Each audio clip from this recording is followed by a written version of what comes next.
Welcome y'all back to another edition of All Politics of Local America's number one political hip hop radio talk show. Well, listen, I know we're about 3 minutes late, but this is live, so sometimes you're gonna run into those kind of technical difficulties.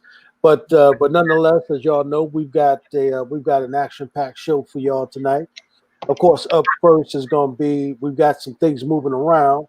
So, of course, tonight we're going to have our brother DJ Rhino, who's going to give us a hip hop update tonight. So he's going to be up first, and then at 6:30, Rhino, Zaid. You want to say who's coming in at 6:30? Cookie Rivera, Latino Action Network, will be with us. And what she's going to be talking about? She's going to be talking about a new bill that's coming before the state assembly that makes it illegal for insurance companies to overcharge people based on their background, right? So she's and the work of the organization. The Latino Action Network is an important Black and brown organization that's statewide here in Jersey. It needs more attention. Okay, looking forward to that. And then, of course, y'all know at 7, it's going to be of course, with our brother, Mini Baraka, who is the chief of staff for our brother, Mayor Raz J. Baraka, and of course, his co-host, along with our brother, Reverend Conrad Tillett, and our queen, the champion, hitting hard out there, going to the body right now, Tamika Mallory. So they're going to take a look back at everything that's going on because this is their last show for the year. They're going to take a look back and look at all of the protest rallies that went on, and also take a look at some of the issues that sparked those rallies. I.e. being the big one, of course, our sister Breonna Taylor. So we're going to take a look back at some of those things, and then we're going to take a look forward, right? We're going to try to get a forecast as it relates to a new administration, and take a look at where we're going, and are Black folk prepared to go into the 21st century, moving forward to develop our own Black political party. So we're going to talk a little bit about that. And then, of course, at 8 o'clock, Donna, you got something that's going to be going on. You got a guest coming through, right? Yes, we'll have Assemblyman Holly with us talking about A21, New Jersey Legislature, and that's the bill, the marijuana is a companion bill, as we know. This constituents of New Jersey voted that they wanted to have marijuana legal, and now the laws are rolling out of how that bill is going to be implemented, and how because of course you couldn't just on November 3rd say I want it legal and November 4th spark up. No, it has to be a process and a policy, and now he's going to come in and talk about the policy that is going to bring the legalization forth. Okay. That sounds good. Looking forward to that. So we're gonna throw it over to our brother now. We're gonna throw it over to DJ Rhino and let him give us the hip hop update first, and then and we'll roll into everything else. It's on you, brother, DJ Rhino. Peace. What's good? What's good? Hey, What's going on? Yeah, I just wanted to.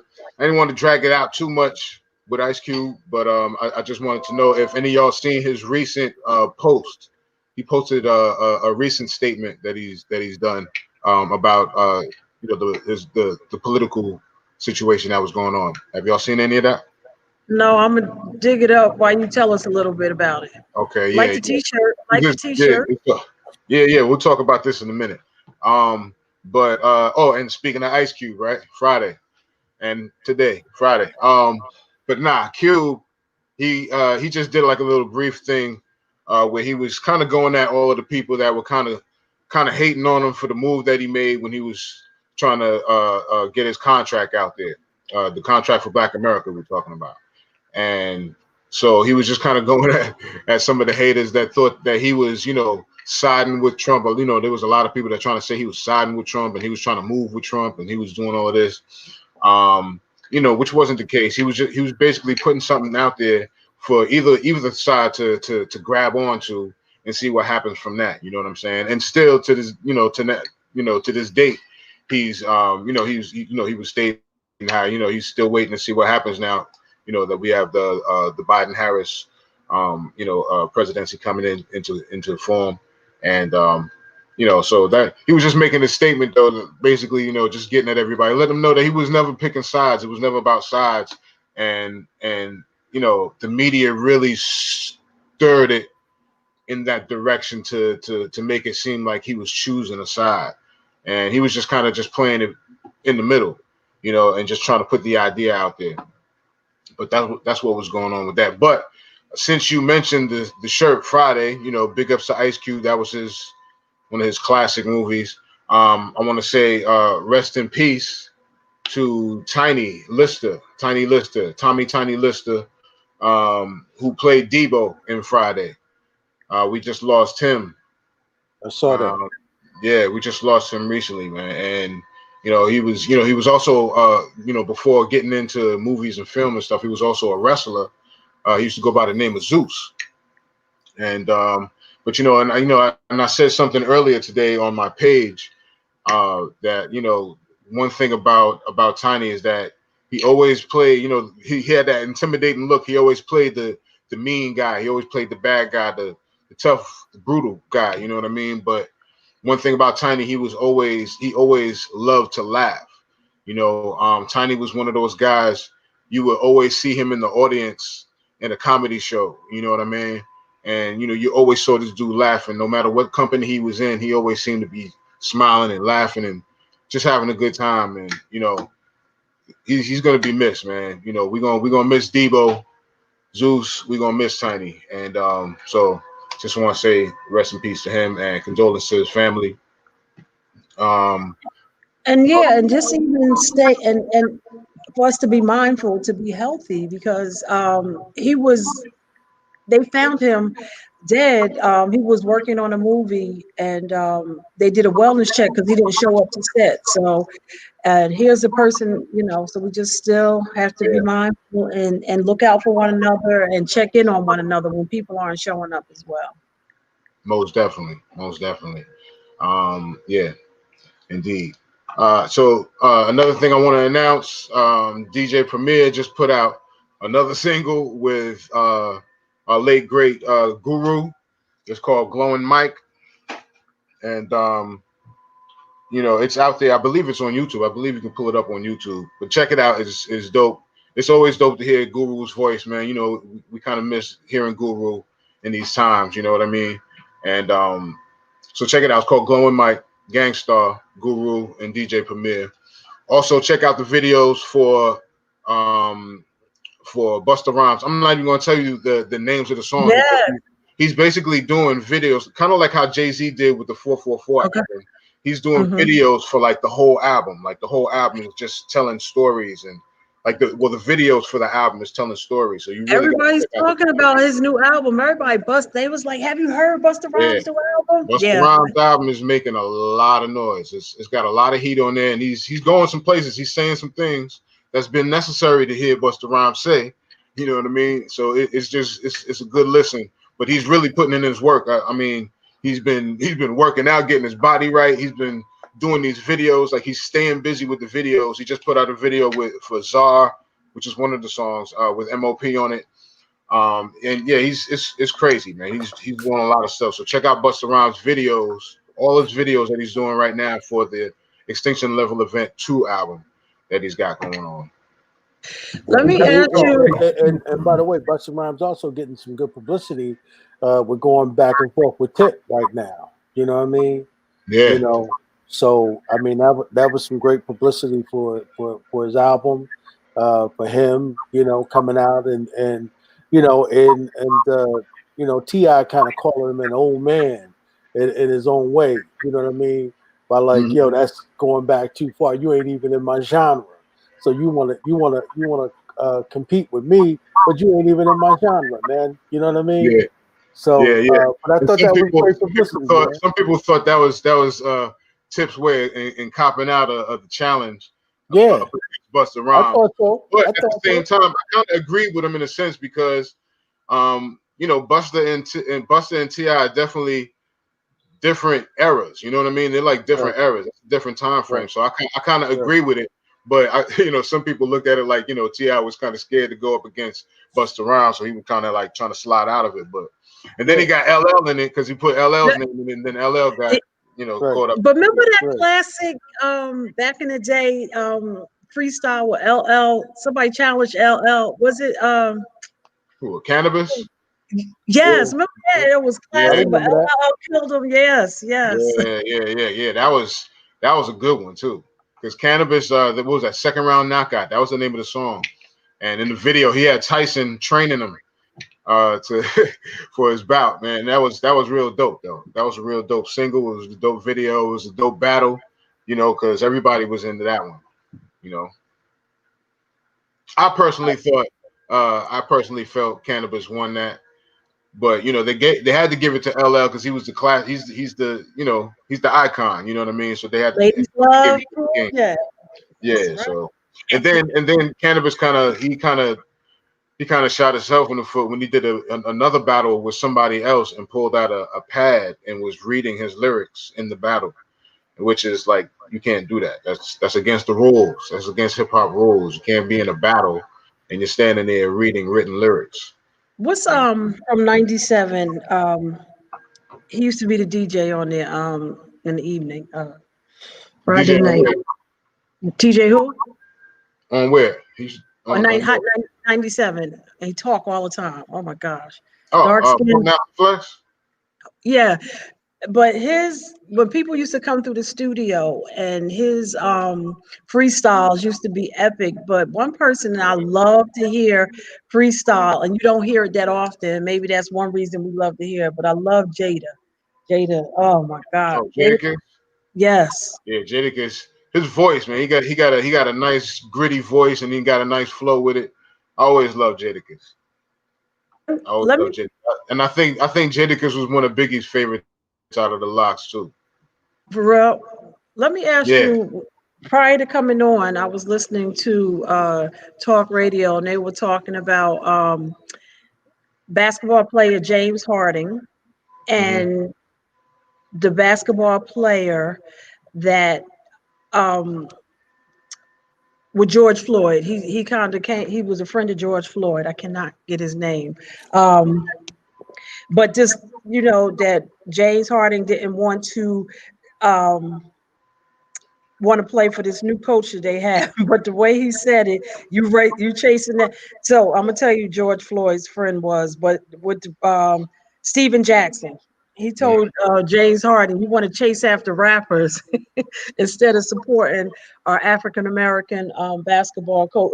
You know, it was I don't know if you heard it, but if you get a chance, go back and listen to it. But it was something, you know. But the way he said it, it was just real, kind of like you just said, real gritty, but real grassroots. How he was just speaking to him, but in a open setting, you know, it was really interesting. You know, he just came at him, and it was really interesting. So I think that was an interesting conversation. So I'll give you we'll talk about it later. So. Definitely.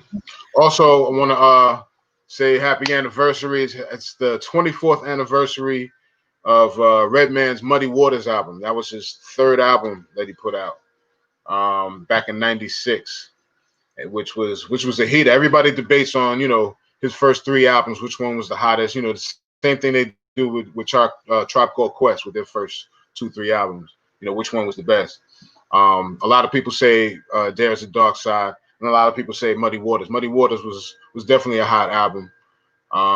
Big ups to Redman, and happy 24th anniversary to Muddy Waters. 24. Yeah. Also, happy birthday to Yasin Bey, Mos Def. Today is his birthday, December 11th. Well, since you say happy birthdays, guess whose birthday it is as well? Who? It's Bashir's son, 20th birthday. That's right. Wow. Yeah. So Nasir is 20 years old today. Born Nasir. Yeah. So Bashir is old today. So happy birthday, Nasir. Hey, I did those boys' naming ceremony. Hey, DJ Ronald, do you remember when he used to come to the studio when he was a little boy? Yeah, all of them. All of them. All They of used to be them. little That's what I'm kids, saying. man. Yeah. That's right, Yeah. man. You know, think about it. He's Yeah. 20 years old. He was like 8 or 9 when he was coming to the studio, man. You Yeah. know? Yeah. So Yeah. Nazir is the same age as your son? Is him and your son probably? He's 20 today. How old is your son? Yeah, my son's 20. Yep. Yep. So yeah, okay. Yep. So y'all both old. Okay, that's true. But you know what? You know what's wild about that is we all can remember when we were 20 years old, right? You know, Real and when you easy. look at Real right, and easy. when you look It at wasn't that them, long you ago. say, "Wow, man, 20, wow." And this is a continuing Rutgers story. Yeah. We had a Rutgers Newark. You went to Rutgers Law School. I was 20. I was at undergrad school at Rutgers. And then Nazir is doing his thing Yeah, at Rutgers and doing quite yeah, well. man. We're all very Yeah, proud of him. yeah. That's what, By the way, I just dropped no peace in the chat, Rhino, because that's a strong piece. That feature Buster Blackthorn, Dougie Fresh. That's a strong piece. It came out. Whoa, yeah. whoa, my boy, he's talking some mess now. Yeah. That's what I want. Yeah. All no justice, no peace. Dougie Fresh is killing in there too. Mm-hmm. Really feeling that. That's right. That's right. Also, I heard that Grandmaster Flash and the Furious 5 are being nominated for a Grammy. Have y'all heard that? No, Yeah, they're being nominated for a Grammy award this year. I guess the Grammys are trying to make up for Yeah. some of the stuff that people are saying about how white it is. You know, so they're Yeah. trying to make sure they add in some hip hop. You know, because there are a number of people who were saying that their records weren't even nominated this year, and they just couldn't believe it. You know, Right. And of course, y'all heard that whole debacle with Tiffany Haddish, right? no, what Oh, happened yeah. with her? Yeah. She was asked to be Did they apologize? one of the MCs and whatnot, and given nothing, no trailer, no transportation, nothing. They asked her to MC, and they didn't offer Yeah, anything. and she said, Nope. you know what? Wow, what is I that don't about? think that doesn't sound too good. That don't sound too right to me. Yeah, Mm-mm. what Especially when they thought they could play because she's a funny, right? but being funny, just didn't find that funny. You know, Not at all. Were they being serious? Value.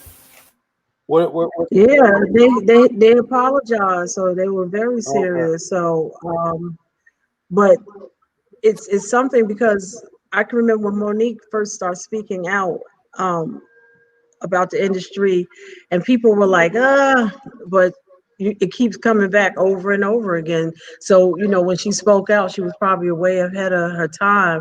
But if you can move that up, Mike, a little bit, it'll show you. To receive Lifetime Achievement Award at the Grammys. There you go. Master Look Flash. at that. Slide right there. Look at that picture. Yep. Is that Jerry Curl? And that's not even the original Furious 5. That was that's what they ended up being later. Yeah. That's Melly Mel's. Yeah. My generation. Yeah, I remember when that song came out. Yeah, that was dope. You know what I mean? Oh, the message. Yeah, they were creative, man. You know what I mean? Yeah. That's what made you want to do it. Yeah, man. Yeah. Yeah, it was one of our first anthems in hip hop. Sure, and the first conscious anthem, hands down. Yeah, most definitely. And you can't say it, you gotta make it moves. I'm sorry. When the message came out, my mother wrote the lyrics down for me to read it because she knew it was like one of my favorite records. She wrote the lyrics down for me to read, and I learned them that way. And that actually was how I ended up getting into writing rhymes and getting into doing raps and stuff like that. Wow, now that's a story. Yeah. That's a mother really trying to communicate with her child. Yeah, I think what it was, she was trying to get me to read. That's what it was. She wanted me to read. Most parents were scared to death of or couldn't stand it. Yeah. She really was trying to communicate. That's a mother engaged with her child. That's a great story. Yeah. Well, I had a young mom, so she was kind of hip, But they definitely deserve that Lifetime Award, man, for that record. Could she break that? Yeah. Could she break dance? Who, my mom? Nah, Nah. nah, he wasn't breakdancing. You know, Lincoln Park Music Fest. Every time we get out there, Crazy Legs and them out there. They have the whole. That is so beautiful to see the generations that they still. Yeah.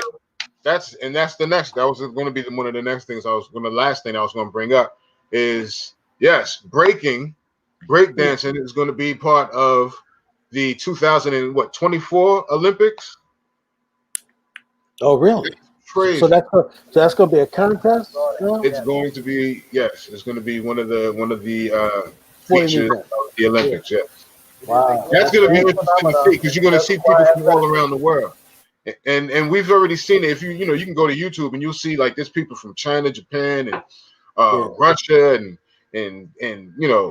down in the Middle East. There's all kinds of people that's breakdancing and pop locking and doing all kinds of stuff. So that's going to be interesting to watch, to see people from all over the world come together and compete in that way. You know what I mean? Like that's a big move for hip hop. That's a big step for hip hop, the culture. Rocksteady crew, Crazy Legs, and all them. I know they're happy and proud of it. So that's a big thing. You know what that is. That is that they're looking to bring a whole new group of eyes to to the Olympics, right? Right. By going after that hip hop culture generation. Yeah.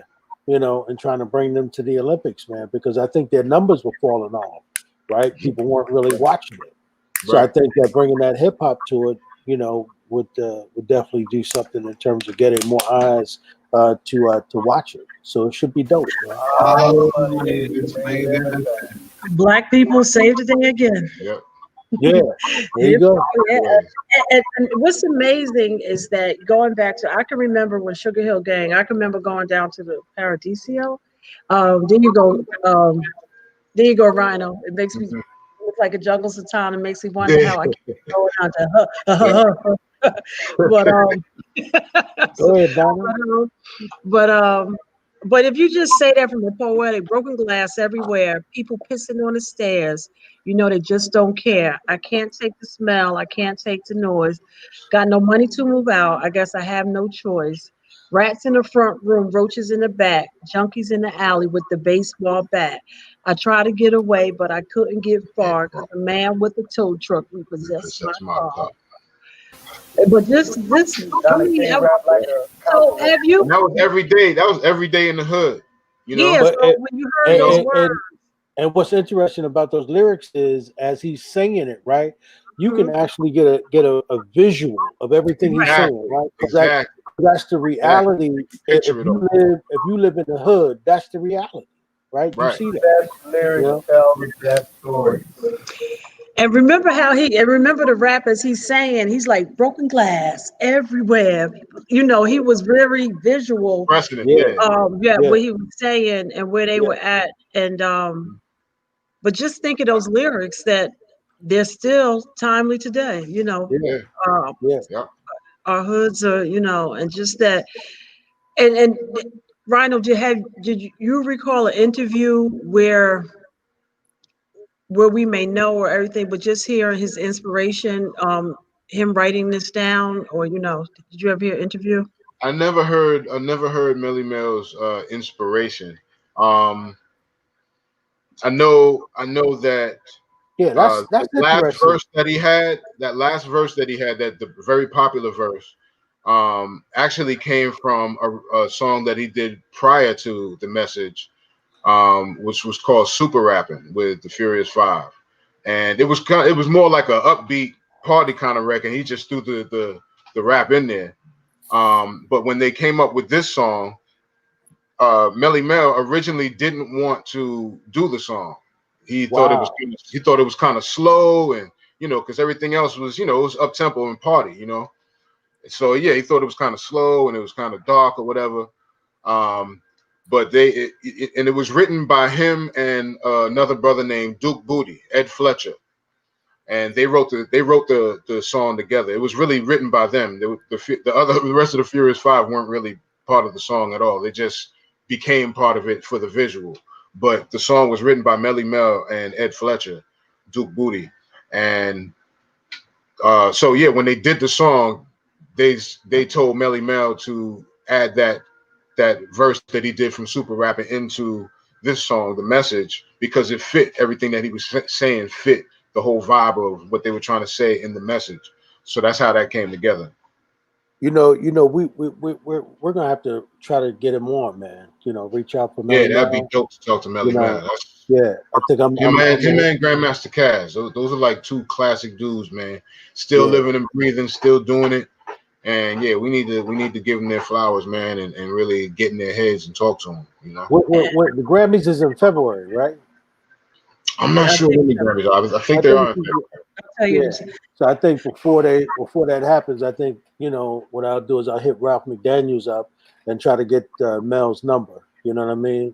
And invite him to come on with you. You know what I mean? So we can talk to him, man, and see if we can really get the behind the scenes for that record, especially now that you said he didn't really want to do it, and now he going into the Hall of Fame because of it. Yeah, yeah. And they say that, right? They say that if you talk to most artists and entertainers, some of the biggest records or movies that they didn't want to do comes out to be the biggest hits for them, right?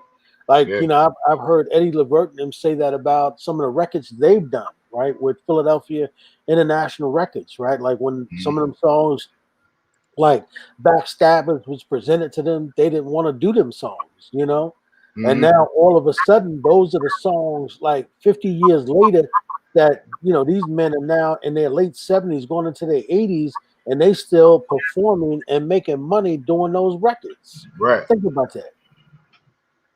Yeah, it's true. And you got people like Kenny Gamble and Leon Huff. I mean, you think about what these brothers did, right? When you talk about, what hip hop is now doing, coming into its own, but you think about what them brothers were able to do with their publishing, and they just leased their publishing. They didn't even sell it. They just leased it, and they making millions of dollars off of leasing their publishing. Think about that. Right. And that's a whole other gambling hub. And protecting your work and your money. Yeah, that's a whole other conversation too. Yeah. I mean, who knew you could lease your publishing? Who knew that?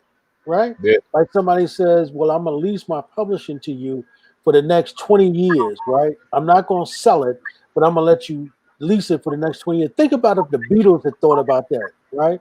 Michael Jackson outsmarted them and bought it from them. Mm-hmm. Think about that. There was a couple, like when we see the movie about Ray Charles with Jamie Foxx portrayed him, one of the things I know that stood out for me was his sense of ownership. And I think the line that he gave his the Jewish company that owned him, he said, I'll stay with you if you can match. I think he was moving over to Atlantic, baby. If you can match that number. And he said, you taught me. It was like, right. Yeah. Yeah. Yeah. You gotta be able to protect your work and protect your finances in the game. It's a music business. And unfortunately, talking about Grandmaster Flash and the Furious 5, they missed out on a lot of their money. And throughout their career, they missed out on a lot of that because people didn't know the contracts and they didn't know the business like that. It was still new the game was still new to them, and so they missed out on a lot of that. But it is good to see that they, for one, they're already in the Hall of Fame. They're in the Hall of Fame now, but now that they're getting this Lifetime Achievement Award, with the Grammys, that's just dope, man. And it's just good to see them get those accolades because they deserve it, man. And it's good for the culture. You know what I mean? Exactly. Most definitely. That's you don't get no more mainstream, right? Than the white Grammys. You know what I'm saying? and it's sort of too bad that the Soul Train Music Awards, isn't around anymore. You know what I mean? I'm saying isn't around on a level that Don Cornelius, may God be pleased with him, was doing. You know what I mean? Because Soul Train was class, man. It was black excellence, man. Yeah, but seeing this show was a lot going on behind the scenes, as such as anybody. But I think one of the things that to your point, you had spoke about Gamble and Huff, that whole music industry, because I can remember when Tupac passed. That was a constant. Like, I don't believe he owned anything, and I think his mother was going back and trying to collect on some things, but. But then even going back to, there were pockets of people who did get it. Like we just Ray, he got it, and there were a couple of others. And you just said Gamble and Huff, they had a sense of leasing, but ownership was a big deal, and a lot of people got taken. And I think I spoke about it a couple of weeks ago, that at one of the annual legislative conference of the Congressional Black Caucus, it was a main subject that they were going to put some legislation into play, that there had to be a tax that would protect, or be it the one-hit wonders or persons who didn't know enough to protect themselves. Hey, Donna, we're gonna have to pick this conversation back up. Mike just said that Zaid's guest is here, so while we let Rhino close it out, Rhino, and then let's give it over to Zaid so he can introduce his guest. And Mike, you can bring her up. I mean, I was just going to say, that's what Donna was saying. That's a big part of these music corporations, these companies. That's a big part of their survival and how they work. And when you get into this business, you need to know that right at the threshold. Like, as soon as you step into the door, you need to know that that's going to be how they're going to approach you. They're going to try to get you for what you got, for at least for all. If you don't watch yourself, if you don't pay attention to the contracts and the business and how things work. So anybody is trying to get into it, just know that it's a competitive world out here, and it's like that everywhere. And in the music game, it ain't no different. So you got to watch yourself and protect yourself. But other than that, that's it for me with the hip hop rundown. Much love to y'all. Well, thank you, my brother. Appreciate that. I think we're gonna have to come back and do something for real though on the business side of that, Rhino, at some point. Yeah. And talk about all of that, and then talk to some of the brothers who have experienced the lows and the highs of the business. Yes. So again, my brother, thank you for the hip hop rundown. Zaid, you want to go ahead, man, and introduce your guests? I want Ronald to tag along on this though, because she's a bad sister, right? Cookie Rivera from the Latino Action Network has joined us, and this is her first time aboard, and I'm surprised to hear that it's her first time aboard, because the work that she has been doing on the activist front over quite a few years, it's a wonder that our paths have not intersected at this level. So I just want to say, one, I just want to welcome Cookie. Cookie's been putting in hard work. What you'll see in the chat is a quick statement on the FAIR Act. That was the trigger that made me reach out to Cookie for this evening. And I'm going to let her get into that, right? But Cookie is all of, Rhino, we call Rhino the baddest DJ in the universe. This sister right here be right next to you. She'd be right next to you, Rhino, till you ride. Okay? I met Cookie with Justice Roundtree was doing 360 open mic at the Source of Knowledge several years ago. She was the house DJ, right? And she was killing it, right? Just like the poetry was killing it. Right? And then I started paying attention. I said, wow, Cookie's really out there, And she's a natural ally. And like I said, Cookie, before we begin it, I want you to tell us really about, your activism, right? And the work of the Latino Action Network, right? And we'll get into the FAIR Act a little bit, and then let's come back to some of the music, because this is a hip hop talk show. You definitely you contribute on all levels.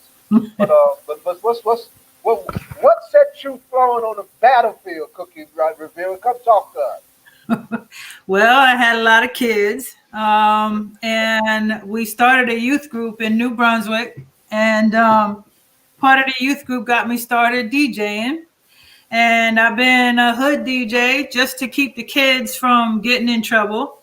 And I never got into the business of it, but I never let the music go either. So I kind of work my messages through music, and I'm a very heavy hip hop DJ as well as a Latin DJ.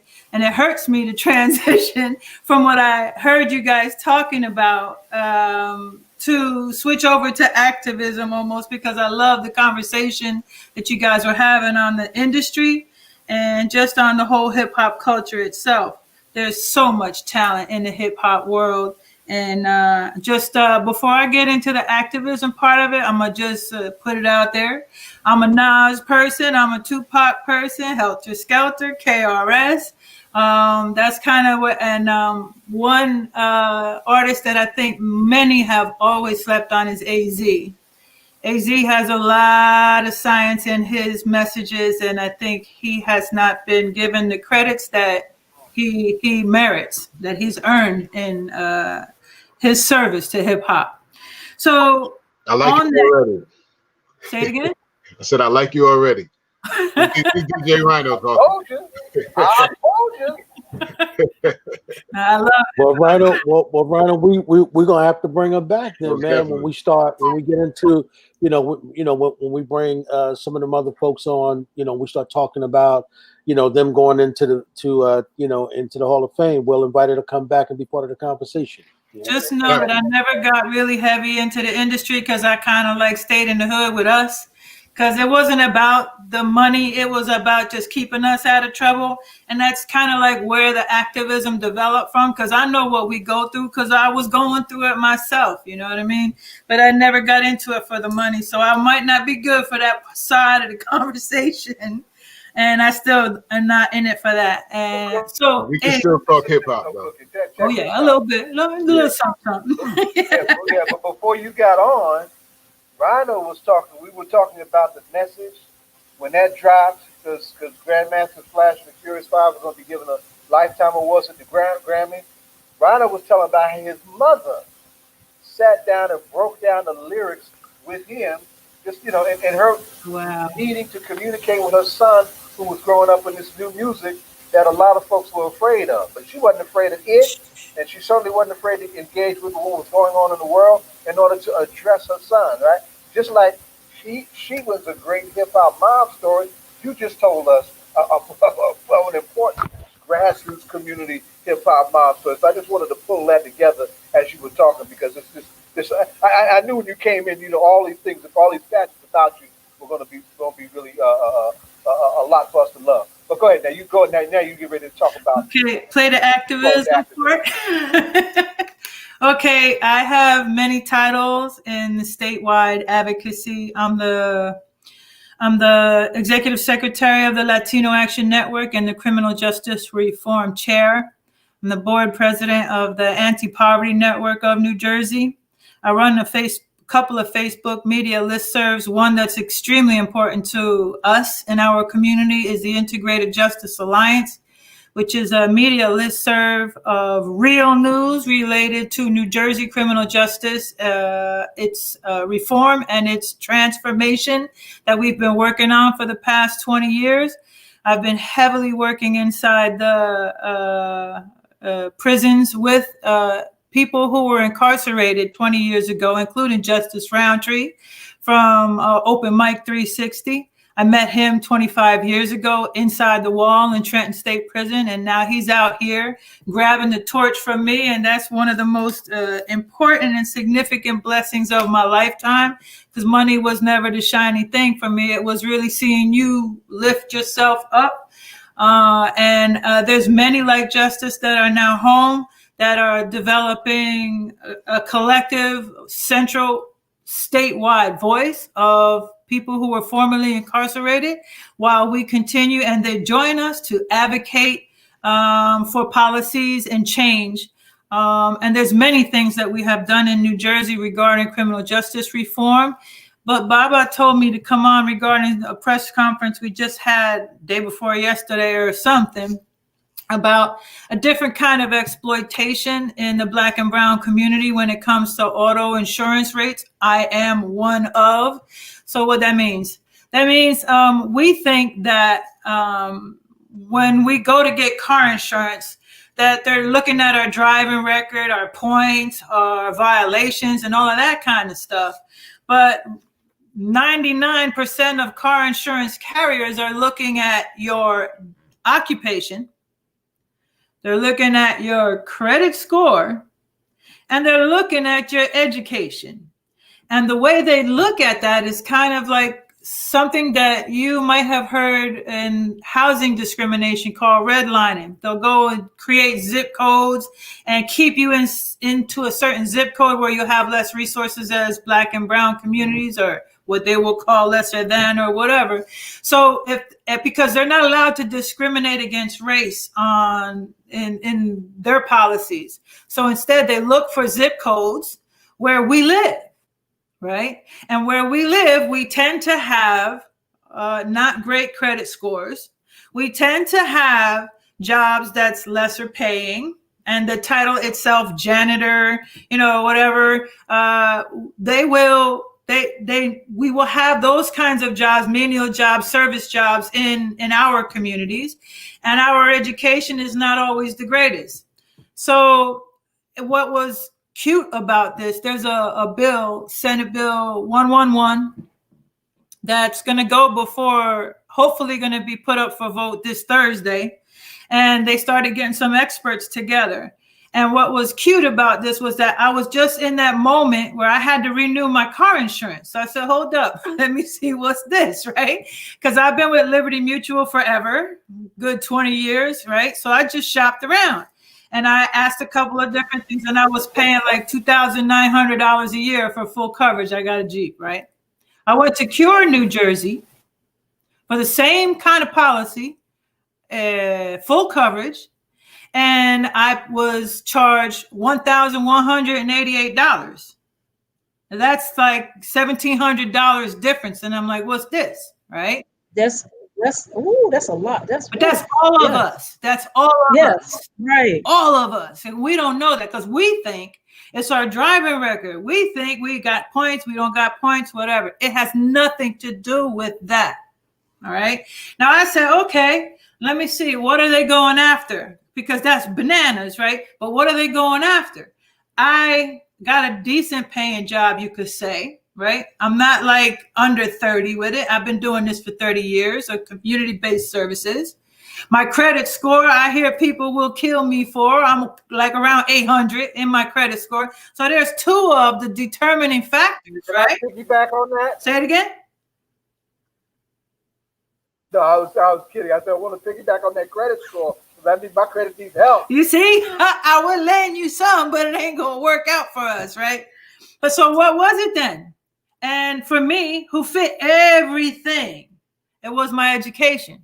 Because while I got a doctorate, as Baba will tell you in Hard Knocks, I got a high school diploma for real. While I can stand before legislators and make them look special, right? But it was genuinely only my education. So it wasn't even the three, it was only one. So what it tells us as a community is that any one of those factors in any other carrier is going after that. But Cookie, can I ask you to pause right there? If you were in a different zip code with those same factors, could it have been different? It's not the zip I will code. say no to you because the other carriers are not looking at your driving record. Right? So they're looking at your occupation no matter where you live. But when they zone in on you, they zone in on Black and brown communities because they know that Newark is Black and brown. So they use those zip codes too because they know how to focus in that way. Geico, for example. Geico, you hear them on the TV commercials when they say that they're bundling your insurance packages, right? So what's that mean? Well, they're making a good deal for me. Baba got this one. Donna got that one. And we're giving you the best of the 5 or 6 of them that got a package for you. We're making this decision for you, right? So they'll give you the insurance policy that they think that they make you think is the best one. Yet you got Rhino over there, and he had the best one, but they picked a higher one for you. And you have no clue that they're even doing that.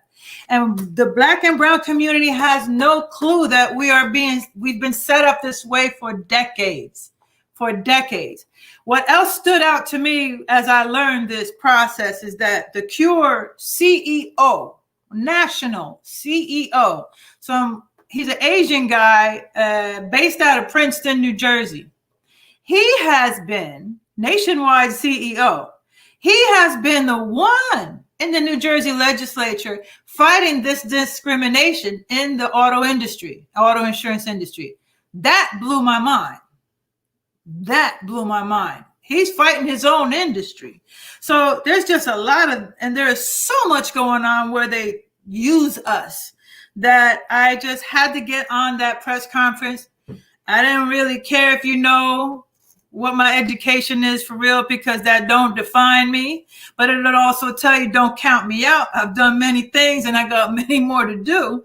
So don't let that count you out. Hard Knocks is a school that most cannot graduate from. But when you get into this field, you better know what you're talking about, because when you speak in this field from where we come from, you affect people. So you better know what you're saying, and it better be real, and it better help our community, or you need to stay shut. Who is the author of the bill? Nia Gill. It's Senate number 111. There's an assembly version. It's 1657. I think it's sponsored by Quijano out of Elizabeth there. But it's supposed to be posted up. Well, we're asking that it be posted for vote this Thursday on the 17th. You will see more press on this and more announcements. And I beg all of you to please join the Integrated Justice Alliance on Facebook. Let Baba tell you, don't hear me. Also, the media listserv, if you have Latino things happening, we, as I said, I'm from the Latino Action Network, and we are the advocates, bar none, statewide, that deals with the entire Latino agenda, which includes most of the things that our Black families also struggle with. And we have been significant in unifying our two communities through what began for me as the criminal justice work, where we were called something else back then, but we immediately partnered with the New Jersey Black Issues Convention, and we were even. Whatever Cookie said, Baba said. Whatever Baba said, Cookie said, because we had the knowledge and the wisdom to convey forward and affect policy from that time on. It's been noticed nationwide, the Black and Latino unity in New Jersey. While it has some ups and downs and swings and turns, as we always do in our families, right? Back down in the hood, we all in the same block. It don't matter down there. It's only when you get up in policy and you're cutting the pie up and all this other stuff where we start to take sides, which ain't no good for us. And I'm going to continue to work to keep us together. So that's just the auto insurance industry part of it. But there's so much more that's so important in the criminal justice field. We just released over 2,000 people on November 4th out of incarceration due to some legislation we were successful with called Senate Bill 2519, the emergency COVID bill. And there's a lot of lenses to that. 1,000 more are coming home between November and January right now. You know, we had, just to let you know, Cookie, we've had Antone Henshaw on prior to that happening.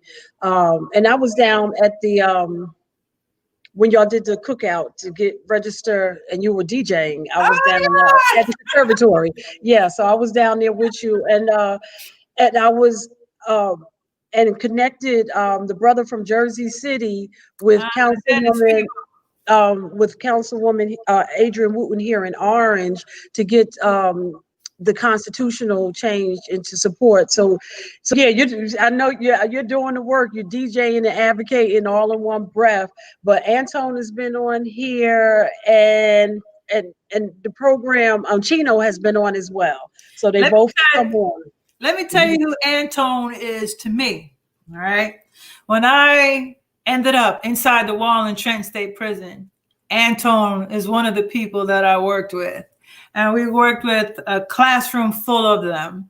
And Antone is part of a video that I have sent to schools, including in Newark, called SCAR, Support Kids at Risk, made inside the prison, which was unheard of and hasn't been done since. And Antone's actually in that video as well. One of these days, I'm going to be trying to go back to the Conservancy once we can, and I'm going to show the family over there the video that was done in Trenton, because as no frills as it is, it might be one of the most powerful videos you see when it comes to kids. And I went to the Barringer High School with it, and I told, put all the badasses up front. Let them look at me. I ain't nobody, right? But when the video's over, somebody like Tone gonna pop out. Somebody like Donna gonna pop out, and they say, hey, I'm either on parole or whatever, but I look like you, like I'm your age, and I'm just coming out of incarceration. Tone is a force to be reckoned with, and Tone is one of the blessings in my life where he grabbed the torch and said, Cook, we here now. Let's go. They're doing meet him at the gate so that you don't feel so alone when you're coming home. And there's so much things going on in criminal justice where it's really my space.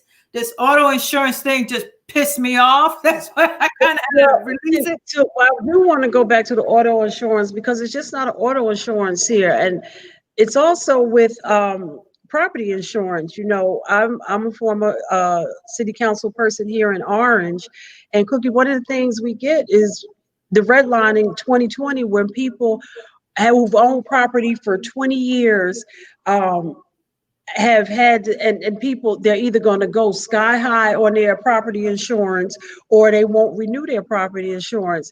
Now, at our family home, we had one insurance for probably over 15 years. This year, you know, houses, they do things. And this year in 19, we had 3 claims, and they literally sent a termination after 15 years. They said, because you submitted 3 claims. And I'm like, well, and you know, you're so busy, because this was a crazy year that didn't fight it in a time frame that we was to fight it. But I was just astonished that because you had 3 claims, we're terminating your insurance. We're not going to renew. Because So is it me? But ain't that why you paying insurance in the first place? exactly, yes. It's something really that our community really needs to be educated on, because to your point, I was with and it's good to have good insurance, because if you need it, you want it to be seamless. You don't want to have to bend over back, turn over hoops. Because I had State Farms for a year. I came home from the military probably in '97. And first thing I got was State Farms. Been with them, just renew. But my premium had got up to like $4,000 a year.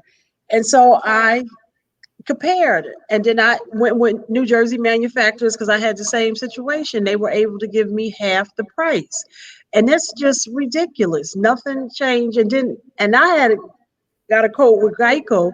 They quoted me and then when they mailed the first bill, it was all like a switch and bait. And then they gave me a whole, because you didn't send out the check in enough time. So it's this insurance. And one of the things I'm sure you've heard that they say about our community is that most people are with their heads down. They're working 2 and 3 jobs. They're doing this and doing that again, they're just paying the bills, that they don't have the time to really sit down and compare. But autopilot, plus they won't know what they're looking at. Right. So these are the hidden hands of institutional racism that where our blood is being sucked every day. We don't even know it. We are in a lower position, less resources, being forced to pay more for something that we shouldn't be paying so much for. And the folks who are in better position have more resources, more money, more afford, more affluent, And more so, right? and They- this might be illegal because insurance has always been that there have been countless lawsuits with insurance companies where they had to go back. I think there are insurance companies that recently, I can't think of the word for slavery that you're trying to do right now. What insurance company was like one of the first ones to do reparations because they came out of how they insured all of these Black people, but when it came down to pay the policy that they just refused. And there's been countless movies, dramas out there based on real life things where people were automatically, yeah, you have insurance, but no, the answer is no. And if you don't have the means or the know-how to fight it, you don't fight it. So on that note, that's what the bill is about. Mhm. Because this is legal. Because they're not going by your zip codes legally and redlining you. They're going by because they know that you'll be found in that zip code, the bad credit score, the lower education, the lower paying job. They know you're in that zip code, so they flip it, right? But the bill is saying simply, you cannot determine the car insurance rate by your education, your occupation, or your credit score. You have to determine it by your driving records and the things related to driving. That's what the bill is for. So that's the first comment I want to make. And that's why it's important, right? The second comment I want to make is if you take anything out of tonight on this note here, it is to say that the next time you're going to renew your insurance, just go to the one that Donna went to, go to Cure, and just match the same exact policy price before you actually sign off on something, because you are going to save yourself a lot of money, because that's something we all don't need around here, right? I've got a question for you, though, Cookie. In regard to this is an elementary question. But what should we be doing now to make sure that it gets the support? So at this point, you're going to see those kinds of alerts at the Latino Action Network. Again, I kind of keep us posted, being statewide and knowing so many beautiful people in this, because I stay focused on Jersey. It's about us, right? So I push everything into the Integrated Justice Alliance, which will now turn into very soon. It's going to have a new logo, New Jersey Prison Justice Watch, NJPJW. Because it's really the same group of folks just doing the advocacy there. But you're going to hear those alerts now. Right now, we're asking the organizations to call OLS, which is the Office of Legislative Services, and we're asking for them to post the bill so it can be heard on the next session, which is this Thursday. Whether that happens or not, then you're going to hear public announcements about what should the public do. Are we going to do sign-on letters? Are we going to ask for testimonials, experiential speakers? Because there should be a couple more parts to this. This is far from over. We're just asking it to get posted right now, which means it goes back and forth. Well, let's make a deal here and there for a while still. So it's to be continued. And there's other things related to consumer discrimination that New Jersey Citizen Action is being very close to the sleeve with. And I think that we as communities should pay attention to advocates that we know are credible versus those who do a lot of this and we end up in trouble. I got a question for you.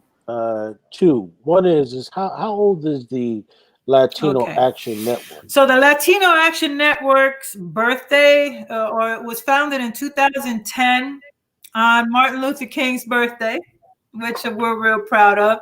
But the advocates that created the Latino Action Network have been advocates for more than 20 years, including myself. We were in other organizations, but because other organizations, I'm going to put this very diplomatically, didn't seem to serve the purposes of our community to our scale. So we ended up creating our own. And we've been actually holding our legislative conferences in Newark ever since. at the Robert Treat Hotel, first Saturday in February, which we have one coming up, which is now going to be electronic, first Saturday in February. You're going to see save the date in a minute. But it's going to be zoomed out, so I'm scared of that one. but we're going to be doing the again this 2021 in February. Do you guys have any connection to the National Action No, Network we with don't. Reverend Sharpton? They have not come near us in any significant way. So, and we are sitting right here, right in plain sight. So. You know what, Cookie? I have your info because I think when he does is good. Oh, I don't know, Ed. Do you know they have? I know he says sometimes they're going to be in Harlem, but do that mean they're still doing the Harlem meetings on some Saturday mornings? They do it every Saturday morning in Harlem. They're still doing it in person? I don't know if they're doing it live in person. I don't know, but I know that he has a Saturday Action Rally every Saturday. I don't know if it's Zoom or if it's live and in person at the at the National Action Network headquarters. So you have to know that I am gonna always be focused on Jersey, because while I've mentioned a couple of things to you, I've not mentioned many more. Well, they have a branch in New Jersey. A Jersey. Yeah, they have a Jersey branch that the pastor over at the Metropolitan Baptist Church, Pastor Jefferson, is in charge of the National Action Network branch in New Jersey. That's why I just thought, since you're in Jersey, I thought, did you ever try to partner with them in regards to the Latino National Action Network? So I stay moving. So if you're doing what we're doing, more than welcome. You know what I mean? So I'll just leave it at that. But I just sent it to you, Cookie, because they do have a Jersey Day, and I know I've gone with Council President Crump for Jersey Day, and they kind of get you to focus in on things that you need Jersey to have move. So I just sent a link to you, and Pastor Jefferson is good at that as well. So sometimes we're here and we don't know that we are moving together because we're all so busy. So they do have, especially when things come up and they know that it needs to move forward, that they will purposely do a Jersey Day. So this is why that Integrated Justice Alliance is so important, because they can see what we do. And they're probably involved in some way in 15 of them, but we don't know this about each other. And for me, that's a negative, a serious negative, if we're actually achieving things, right? So again, I beg us to please just join us and put your stuff on there. So Donna's sharing with me the National Action Network. You should be sharing it on IJA, which is going to be NJPJW in a minute, right? But you should be sharing the stuff that you know is going to help our community stand up and get lifted up. It belongs there. That one's specific to criminal justice reform, though. Did you see her just making us fishers? She's like, I'm not going to be bringing y'all fish every day. I'm going to teach y'all how to fish. I got you. That's right. That's right. And I've got another question for you, Cookie. Is there any litigation that you are aware of in regards to folks who had been overcharged and discriminated against with the pricing of those policies? Like you had said earlier, in terms of you were paying over $2,000 at one point, then it went down to less than $2,000, and then of course, for people who have been paying that for a number of years, and they were discriminated against pretty much because of their educational background. Is there evidence of that, and then two, is there anybody talking about restitution for that? So at this point, no, because it's legal. If you listen to how I described it, that's their policy, and they have crazy millionaire lobbyists that keep it so, right? As far as a class action lawsuit and my knowledge of that, I don't know that. I think that Citizen Action would know more about that if there's even a shot at it, because they've done it in a legal way, and the blood is on the floor to keep it that way through policy so that you cannot sue them. But as far as land dealing with lawsuits, we're involved with police accountability class action lawsuit to make Baba's public record, make his disciplinary record public for public view if he's an officer being bad or good. We're involved in another lawsuit as a friend of the court from the police unions because they're fighting the disciplinary stuff as well. So we're in those two class actions along with the ACLU and other partners. And the Latino Action Network is also the main plaintiff in the desegregation lawsuit of the New Jersey Department of Education. Public schools, right on. Yes, sir. So I'm the administrative staff person from the Latino Action Network Foundation, which is the C3 nonprofit arm of the Latino Action Network, which is the C4, the advocacy group. But I'm the administrative staff for the lawsuit right now. And we're in phase 2 of the campaign in conjunction with Salvation and Social Justice. Integrate NYC is going to be doing some training to some students that we're identifying as leaders to carry the second phase in of the community education aspects of it and more. So we are in lawsuits and we are fighting the good fight. And there's a lot to learn with all of the stuff that's hurting us every day. And it's hard for us to focus on any of it because we're just trying to feed our kids and keep a roof over our head. It's hard because you're not getting rich off of this type of work, you know. Now, let me ask you this: does the Latino Action Network have other chapters, or is this just one chapter or one organization in Newark? So the Latino Act, no, it's not in Newark. It's a statewide body. We hold our legislative conference in Newark, right? So we are set up in leadership like criminal justice. We are set up in leadership like education. So we have Latino leaders that way. We try to have Latino leaders that represent the culture, Puerto Ricans, Dominicans, Cubans, Mexicans, whatever that way, right? People that are versed in immigration. We have a local chapter in Monmouth County, the Latino Coalition, and we are always open to local chapters anywhere, right? But we stay so busy with all of these lawsuits and all of the advocacy that we're doing in immigration and COVID and prison justice and desegregation and housing. There's a lot to be said, Donna, about the things you're going through in housing, and the people you should stay focused on is Fair Share Housing, James Williams, Pastor Eric Dobson. They're the ones on that fight. So if there's a space for you to talk about housing discrimination, that's who you want as well. So there's space for it, but I'm not going to say, hey, Baba, you want to start a chapter? Okay, here, let me come run it for you. No, Baba, I'm going to tell you how to do it. I'm going to come back and see how you're doing with it. You know, I'm not running it for you, but there's a lot of supports and a lot of expertise and wisdom for you to carry forth what Newark needs, if you will, or Essex County needs, because I don't know what Newark needs. Baba knows what Newark needs, right? So I'm not going to come here and tell you what to do in Newark. I'm going to let you tell me how we need to help you in Newark, if that's possible. There you go.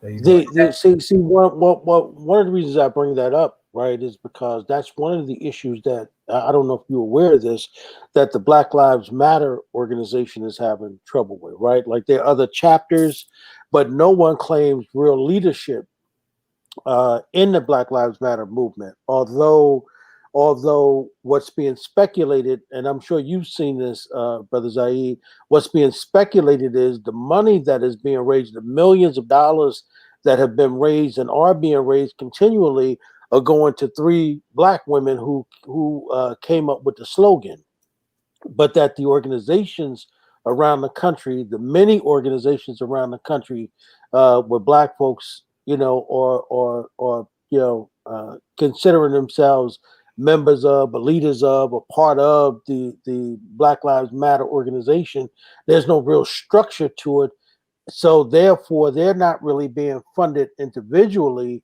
but that these three women who created this thing, they've been given millions of dollars, right? So that's why I'm asking that question. So This is the first lesson in co-optation of the Black Lives Matter generation, right? And it's good to see the local chapters beginning to speak out and to hold their leadership accountable, right? And that's important to do. So, but yeah, that's some interesting stuff. So that's why I asked you that question, Cookie, as it relates to when you say that, you know, so if Bubba, so if Zaid is in Newark and he wants to create a national action Latino organization, you know, he go and create it and run it, but who's the leader? Who's given the bylaws? Who's given, you know, the structure of how it should be run? Because that's one of the issues they're having now with this whole thing. These ladies weren't necessarily leaders or organizers. They just came up with a slick slogan, and who knew that they were going to be able to get millions of dollars from it? So let me respond to that in a couple of ways. You heard me say all along that this is not my day job, which means I'm not in this for the money. Right. 20, 30 years later, it's not about the money, it's about our people, right? So your money ain't going to impress me or shut me up either, right? But I'm also not going to open my mouth unless I know it's going to help us move forward, right? So I don't got time for yelling and hollering. I don't got time for you not having done your homework, because I'm going to hear it because I've done mine, right? As far as creating a chapter in Newark, the membership committee chair, her name is Maria Andrade. And Donna, she came early on to that cookout too, just to say hi to me. But she also works in the city of Newark, some international liaison of I don't know what, right? She used to work in NJIT, but she's a real sweet girl, right? So you have her there, and there's somebody else in Elaine Nazario. She was doing a Latino video kind of storytelling campaign with youth. Black and Latino youth in Newark, and she's someone also from the filmmaking industry that's becoming part of Land 2. And so if Baba and Maria, let's say, started to talk about creating a chapter for Essex County, because it wouldn't be really a Newark-based chapter because we're statewide, you kind of got to work your way down a little bit. Donna's from Orange. Who's your guy in Orange that I just did the census thing with? Craig Stanley. Huh? Craig Stanley. Mm-hmm. Yeah, he had me DJ your census drive in the summertime. But, you know, you have people like him and you know who they are around Essex County, right? If you come together, I can personally come in there and train you on what a chapter would look like. I can personally come in there and help you develop bylaws because I do that. And you're going to need, and what my first recommendation would be, you need 10 ride or dies. In Spanish, we call them cadres. Cadres mean I'm good. I'm going to die for you. You're going to die for me. Ride or die in the hood is cadres in Spanish, right? You need that. You need to know that I got your back and you got mine. You need to know that your money's going to be safe no matter what. You need to know that you ain't going to sell out. You need to know all these things as you develop a team like that.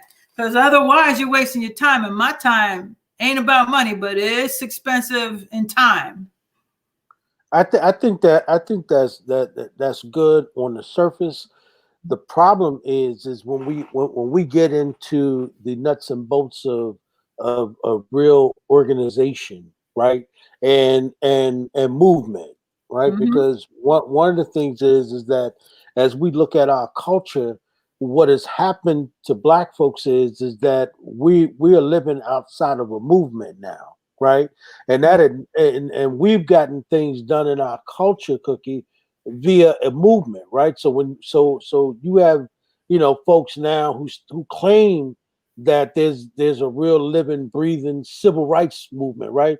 And the reason I say that's a claim because the majority of young Black people aren't coming to a rally that say a Reverend Sharpton may call, right? Or you know, somebody at the at one of these at the NAACP, you know, young black people ain't necessarily coming to that. So there's no real movement, right, for young people, because there's always been young people that have moved our people forward. So when you think about the Black Lives Matter movement, remember when George Floyd was murdered in the street, it was them young folk who went out there, and then that, you know, erupted all over the country when they saw that, and that caused everybody else to get out there.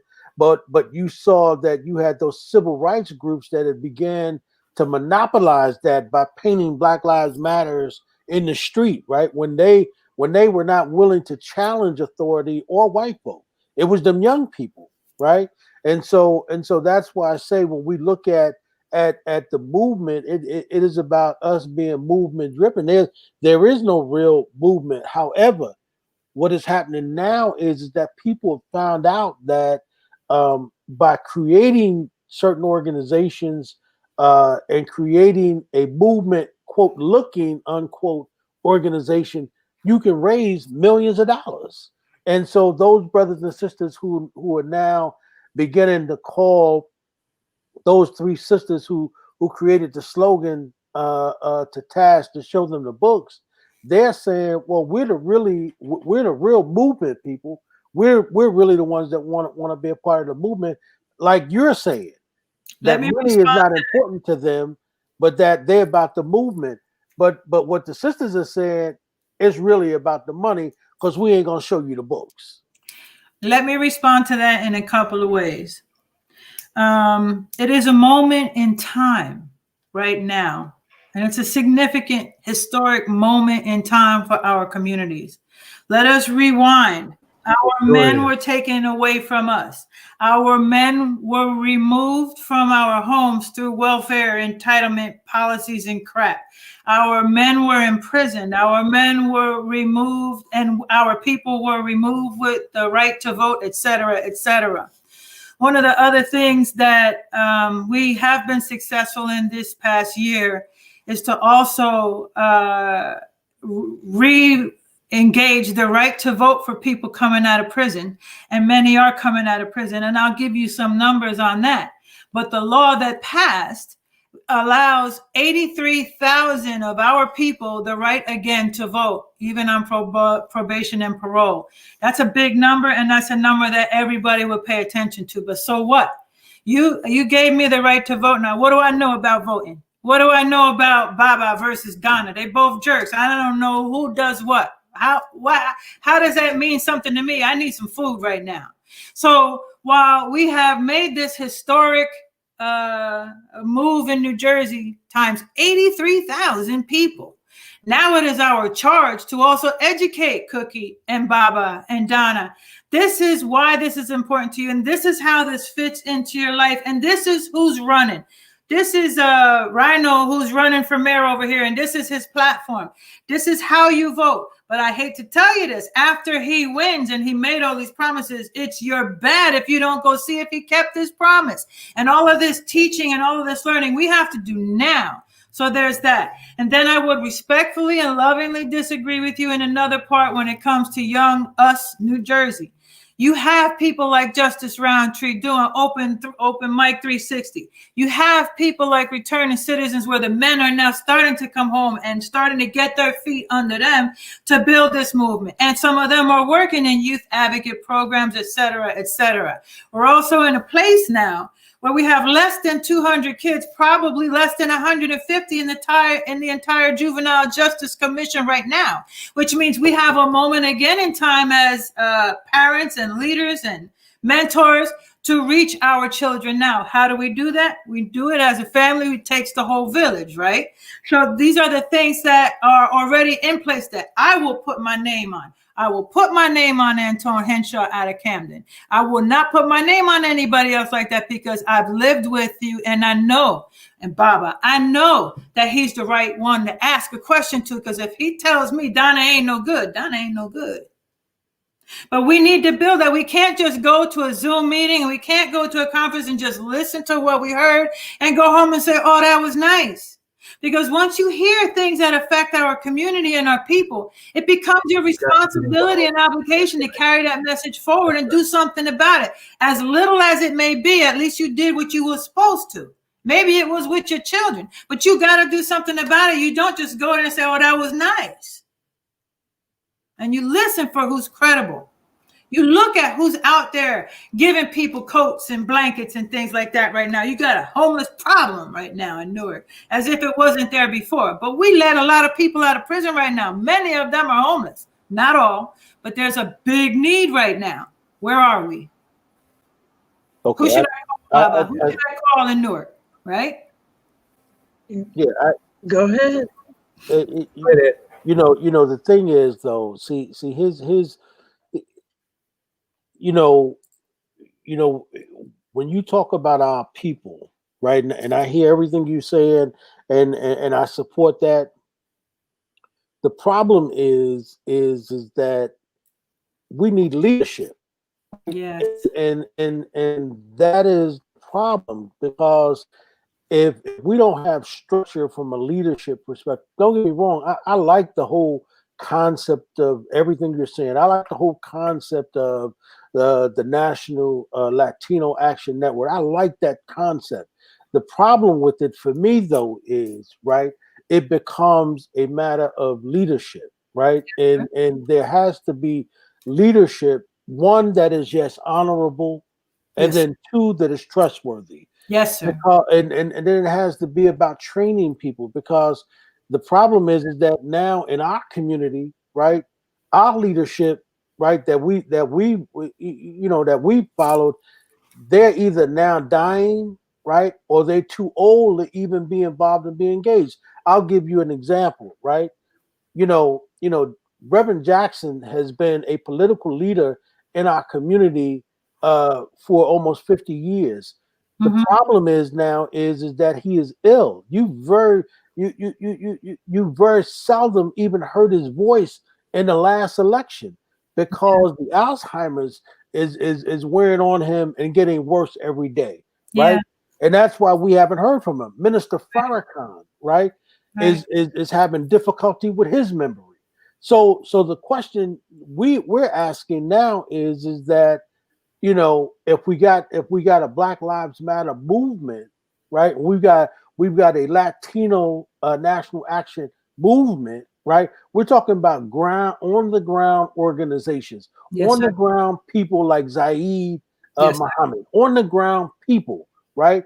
So if these on the ground people, what organizations, right, nationally that are being created, that those people, right, can begin to help organize these young people that are looking for leadership, that are looking for something to be involved in, so that if Brother Zaid knows the way, if Cookie knows the way, then they don't need to go and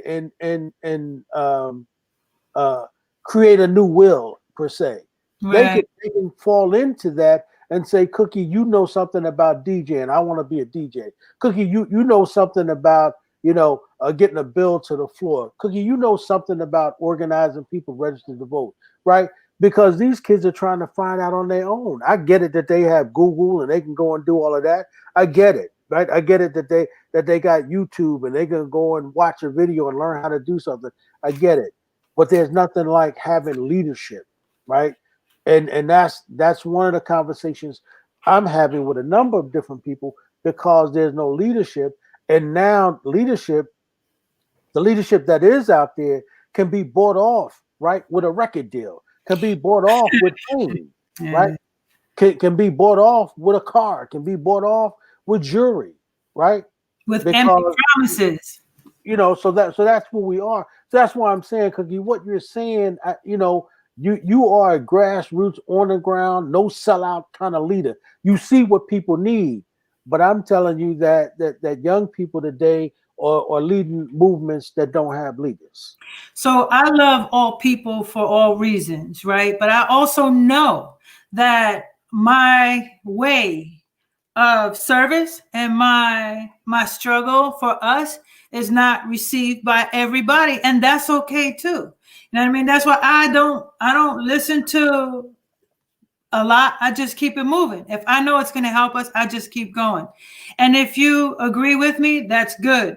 And over the course of years, if you're listening for real, I'm going to teach you what I have to teach you. And I hope you do the same for me. But it's Newark and Camden. Well, every community, I guess, where we come from, you have people that agree with you and you have people that agree with nothing. And I've met many people in my lifetime, sadly, that I've come to define as people who live to be miserable, who wake up to be miserable and angry, and it's like a blanket, and I can't affect that. But what I've learned how to do in my travels, in my journey, is to, whatever it is that you're going through, Baba, you mad right now? Okay, I'm gonna still be over here. So when you're right, the door is still gonna be cracked open for you. But this is how I do stuff. And I always leave that door open, because I can't, and no one can go this way. We all have our own minds and we have our own experiences that created our opinions. And it's many times based in a lot of pain. And pain does different things to different people. I started with telling us that 20 years ago, I was doing this here by myself with 2 or 3 people, and we were inside the prisons meeting guys that I thought would never, ever come home. And now here they are. You see what I mean? So I just keep it moving. I can't give an answer to everybody, and everybody's not going to agree with me. But if you're listening, I'm talking. And you know, the thing that I like that you said, Cookie, and I think that where grassroots is important is, there's a saying that democracy is a participant sport. It's not for you to cast a vote and just sit back and watch. You have to be engaged. You have to make, to the point you said that, yes, if Rhino is elected mayor and you don't go back to make sure that he's accountable to what he said he was going to do, then shame on you. And we have to understand that. And from the top of the stick, to build it into our importance, our priority list. We don't have a way to do that because of everything else we're suffering with. Okay, right. And also from we've seen it on a big screen when President Obama was elected. We worked real hard in 2008 to get him, and 2 years later, I mean, he walked in with both of the houses, and then 2 years later, it was taken from him. And we have to understand the importance. And if we don't understand it now, just seeing how Mitch McConnell levied his power, we can point to many things, but I'll just point to how he just let those resumes, those applications for those judges sit on his desk, from the federal benches to the Supreme Court justice, just sit. And then as soon as they got their person in, they have been, and it's funny how they're throwing the language back on us that us, meaning the Democrats, are going to pack the courts, but that's exactly what they've been doing. But they levied their power, and that's something that, to your point, educating, teaching, civics. And I know I came out of high school in 1985.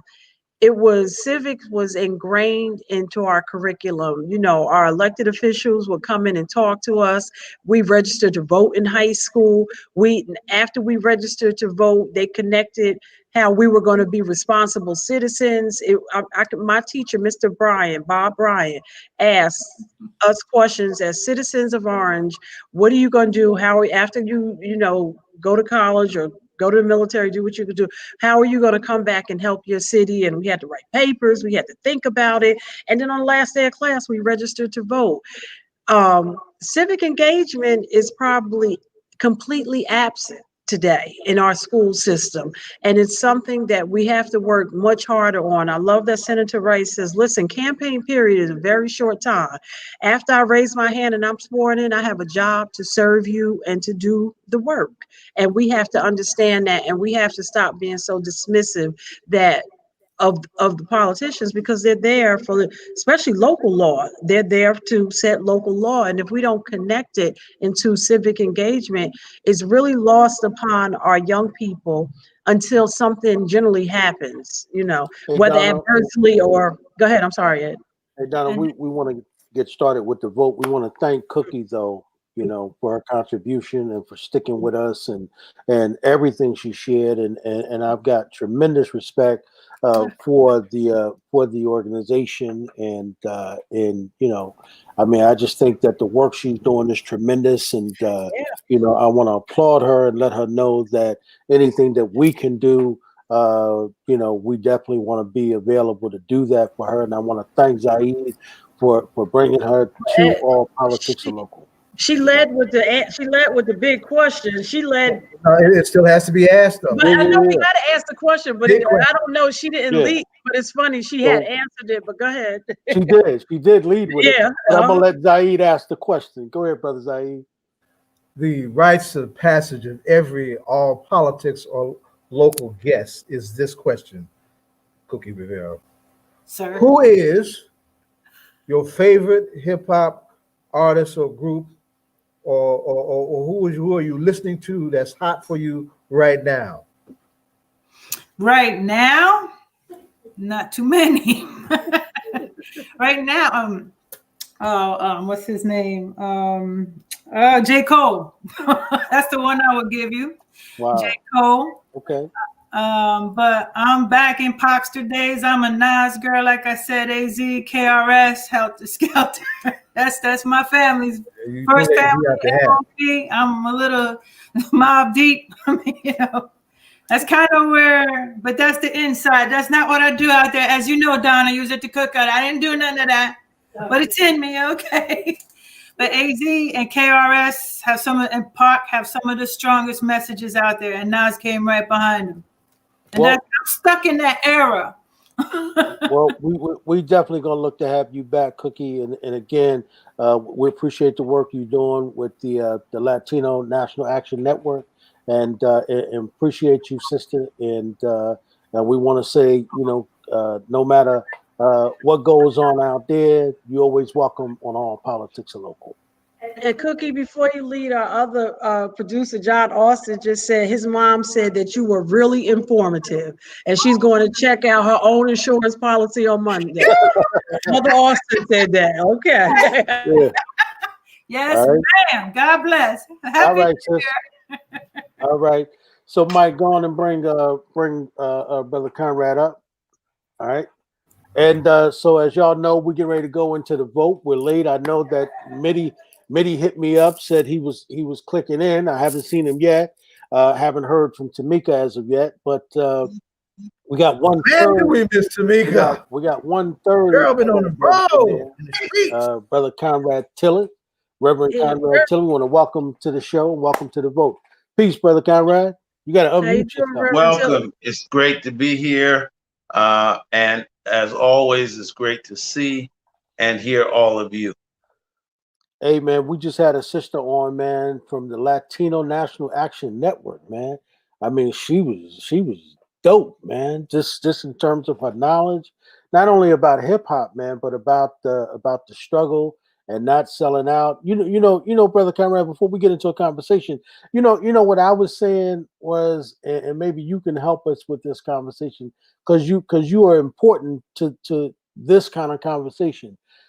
The Black community is in need of leadership, right? And our leadership that was on deck for the last 50 years, they're basically now dying off. They're old men.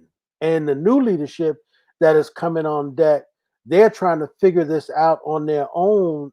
And so I was saying that as we look at Black Lives Matter, it is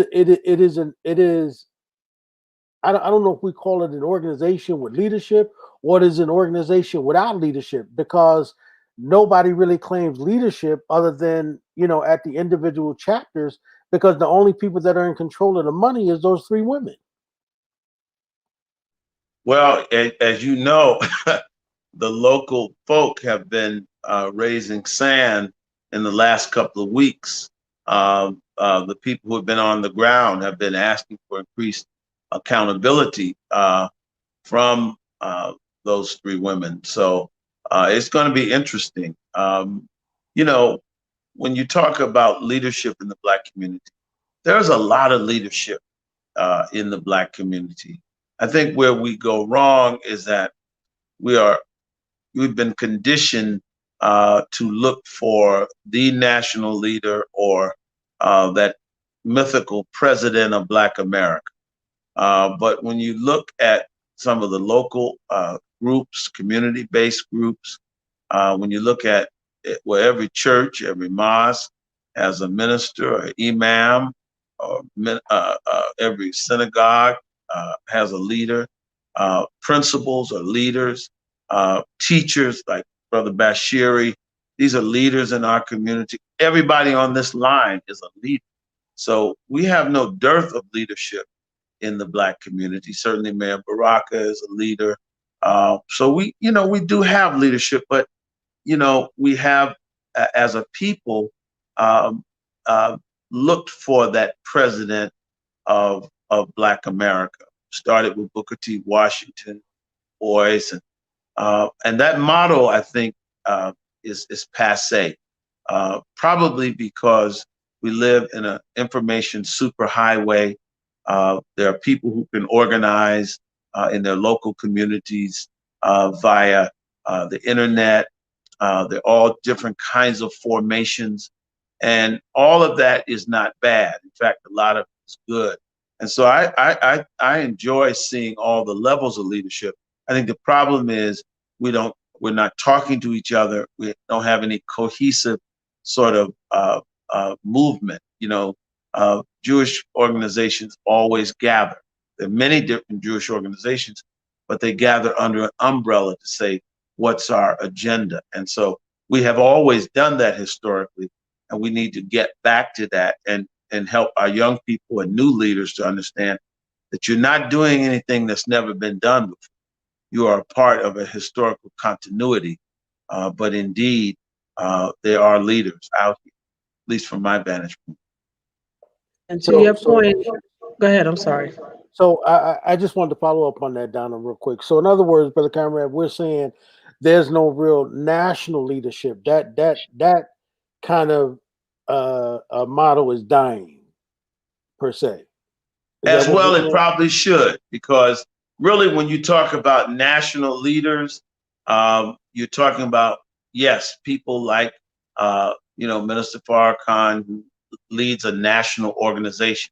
Reverend Sharpton today has made the National Action Network a national organization. And so, but what we historically meant as a national leader is one the media recognized. Malcolm used to call them the Big Six.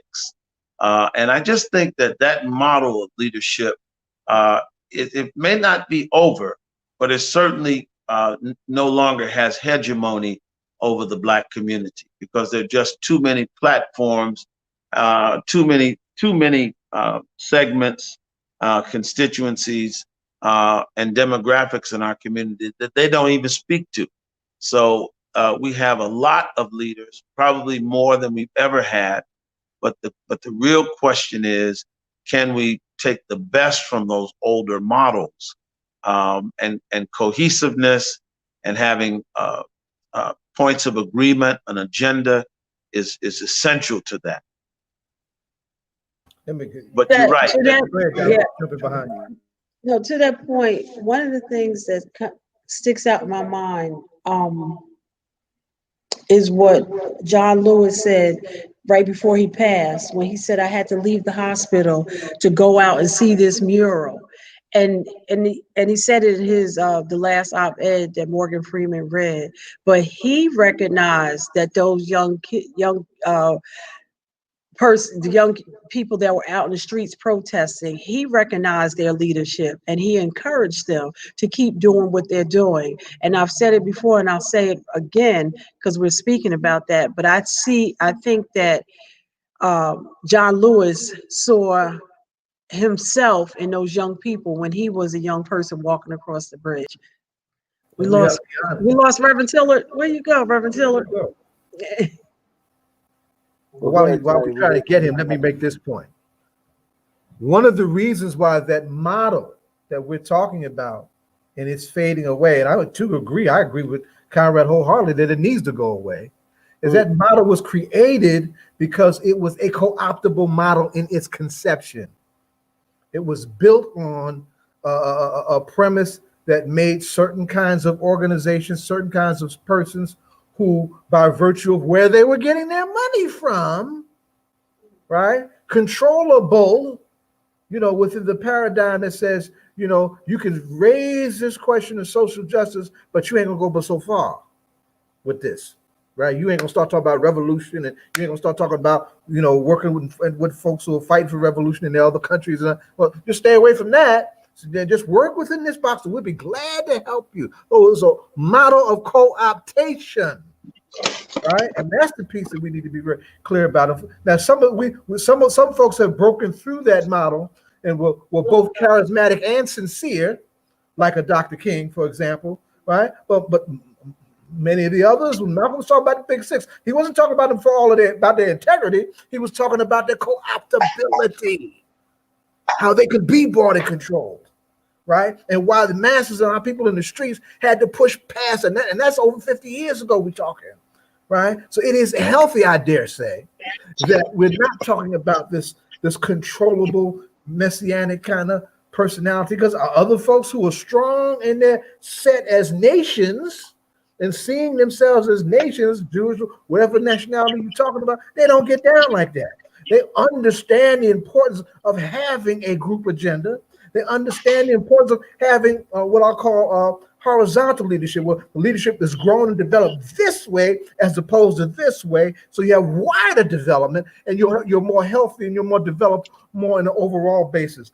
Our folks, not just here in the States, this is also a big problem in the African continent, right? Yeah. A lot of the great brothers who led the battles for independence from colonialism back in the 40s and 50s, if they ain't dead, they still trying to hold on to power, and did not allow their institutions to bring up their succeeding generations, right? Fidel had to fight with his party to retire in Cuba. He said, we got to let these folks, we got to let our kids come forward and take this over. They held on to him for dear life for 20 more years than he wanted to be in terms of leadership, right? So we have to really understand that leadership ain't about you. It ain't about the leader. It's about the people. And it's about the people, facilitating development of across the spectrum: economic development, political development, cultural development, educational development, institutional development, across the spectrum. So we're whole, as opposed to this whole personality mess where personalities can come and go and sell you out of the drop of a dime. Or if they're sincere, get tagged and taken out of here, like some of the best that has happened to us. And we wind up struggling because we did not prepare for a more whole paradigm to move forward in their absence. Yeah, I heard all of that, and I agree wholeheartedly. One of the challenges that we find, whether it's politics, in churches, one of the great leaders in Brooklyn, Johnny Ray Youngblood, at his church, St. Paul's Community Baptist Church in East New York, he prepared his successor. And he literally installed and put that man in the pulpit of that church when he was fully capable of continuing and didn't have to do that. That's a great model of leadership. And there are others in our community, but we do have that problem broadly, whether it's our politicians who, like, for example, several years ago, the rationale in Harlem never to run against Congressman Charles Rangel was that when the Democrats won, he would be chairman of the Ways and Means Committee. And, in politics, or at least in the Congress, seniority is where you have your power. And then that was a plausible argument. That made a lot of sense. However, when he had some scandals and he lost his chairmanship, he still kept the seat. And then he kept it until he wasn't strong, and then 7 or 8 black candidates ran in that race. Then 84 contiguous years of black leadership in that district that had been structured for black people was gone. And so this is the problem. Yes. And not to interrupt Sure. you, was that the same area where Adam Clayton? Yes, sir. Yes, ma'am. Palace That's Central Harlem. That's the seat that only Congressman Rangel and the great Adam Clayton Powell Jr. held. That was 84 years of contiguous leadership. That, as great as those two men were, that's too much time for two men to be in a seat. And that seat should have been transferred when the moment he lost his chairmanship. And so we do suffer from this. This is a problem. This is why we can't mythologize all of Africa, because in Africa, the Asian, the Arab world, the strong man leader model, it has some problems with it. I mean, we respect and honor and love all of those fathers of independence. Kwame Nkrumah in Ghana, Nnamdi Ezekwe in Nigeria. The list goes on. Julius Nyerere, Eric Williams in the Caribbean. I mean, the list goes on and on. Mugabe, list goes on and on. But we have to have democratic structures. It is very important that anyone in leadership understands that the issues, as was so eloquently said by Brother Zaya, it's bigger than individuals. It's about the people, and the people are going to be around when the leaders, all of us, are long gone. With that being said, then, Brother Conrad and Zaid, then look at the movements, right? Look at the young people who are trying to lead themselves now, right? And if we say that model is dying, then how do we help those young people then that are trying to figure it out on their own? Because remember, when George Floyd was murdered by the police, what we saw was everybody was basically on lockdown with the coronavirus. But it took those young people, right, to go in the street. And now, they are seen as the next level of movement leaders. But what you hear from most older folks is they say that there's no movement. Now, let me just give you an example, Brother Conrad. Mm-hmm. So there was a meeting that took place, right, with President-elect Biden and Kamala Harris. But the meeting was called, right, by the civil rights leaders. Mm-hmm. And if we say that those civil rights leaders couldn't call a meeting and get those same young people who were in the street to come to a rally, but they went to a meeting as civil rights leaders, but where was these where were the new age model of young leaders? Why weren't they invited to the White House? Why didn't they get a meeting? Because I also heard that they asked for a meeting, right? Yeah, well, and that's where the problem lies. In the black community, particularly those leaders from the civil rights genre that seek to engage the powers that be. And I've heard leaders say that they've said, my responsibility is my institution. And that's a mistake. Their responsibility is the collective good of Black people. And so, yes, the NAACP deserves a seat at the table. They've been around since 1908. Same is true about the Nation of Islam. They've been around since the 30s. But at the same time, the table cannot be incestuous. It's not about, we're tight, we're comfortable with each other, We're the usual suspects. We know the role to play. We know I'm going to sit back when you say this.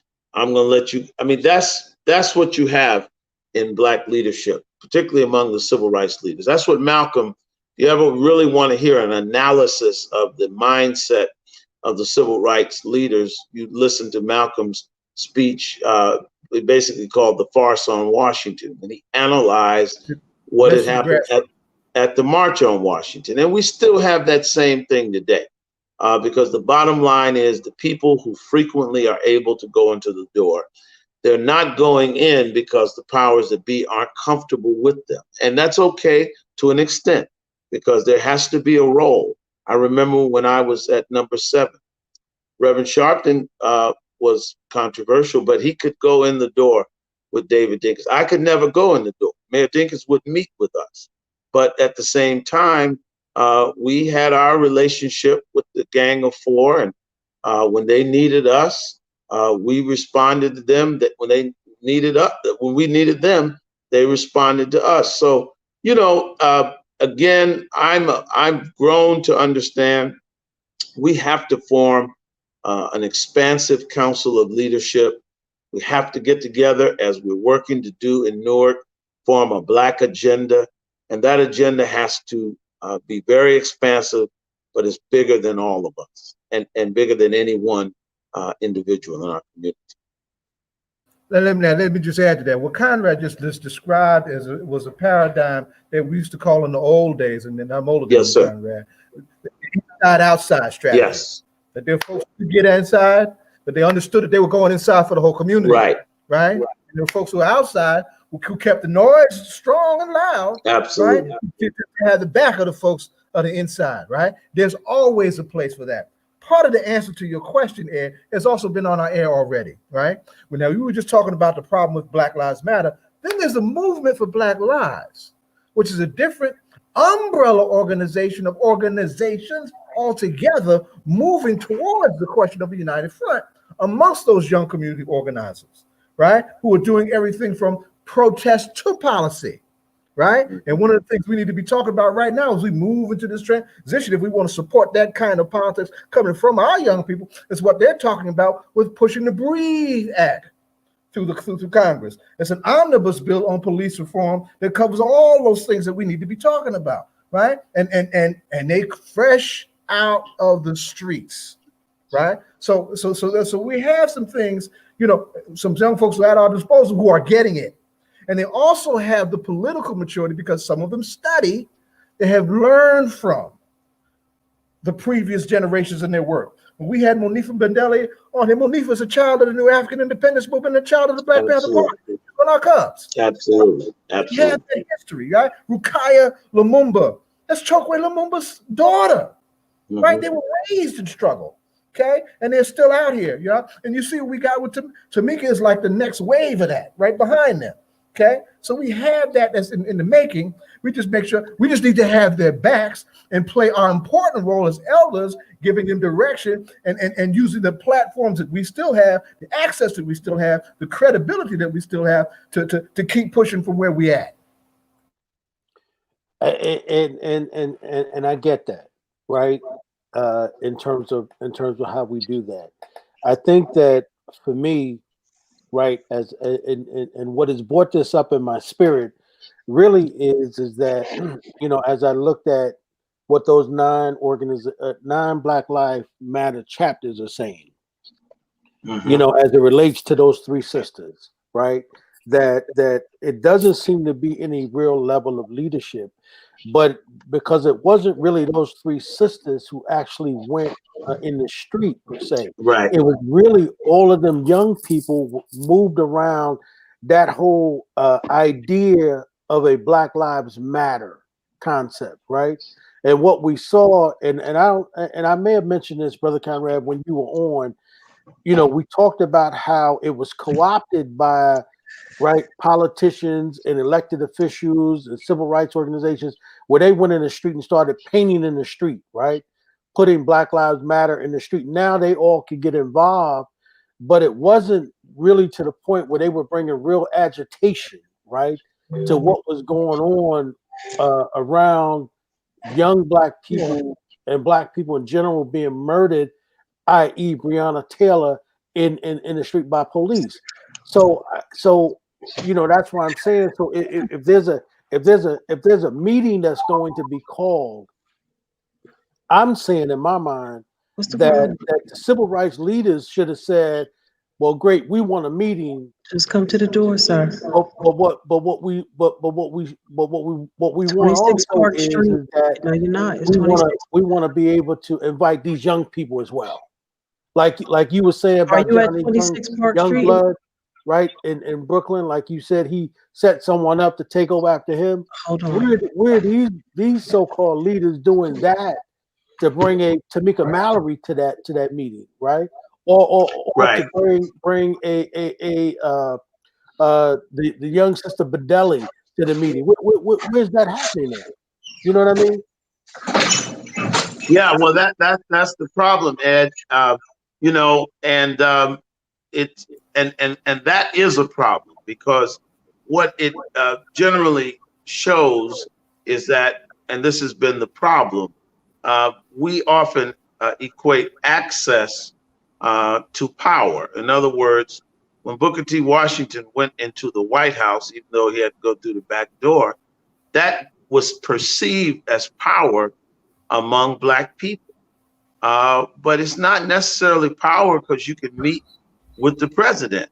It's only power if you're able to meet and affect change. And the point is, if you go in with 10 people or 5 people representing 45 million people, and you don't have young people, you don't have the nationalist wing, you don't have progressives, Right. then you are not representing the African American community. Exactly. And unfortunately, we have allowed people to do this. And believe me, they elbow and fight to go into that meeting.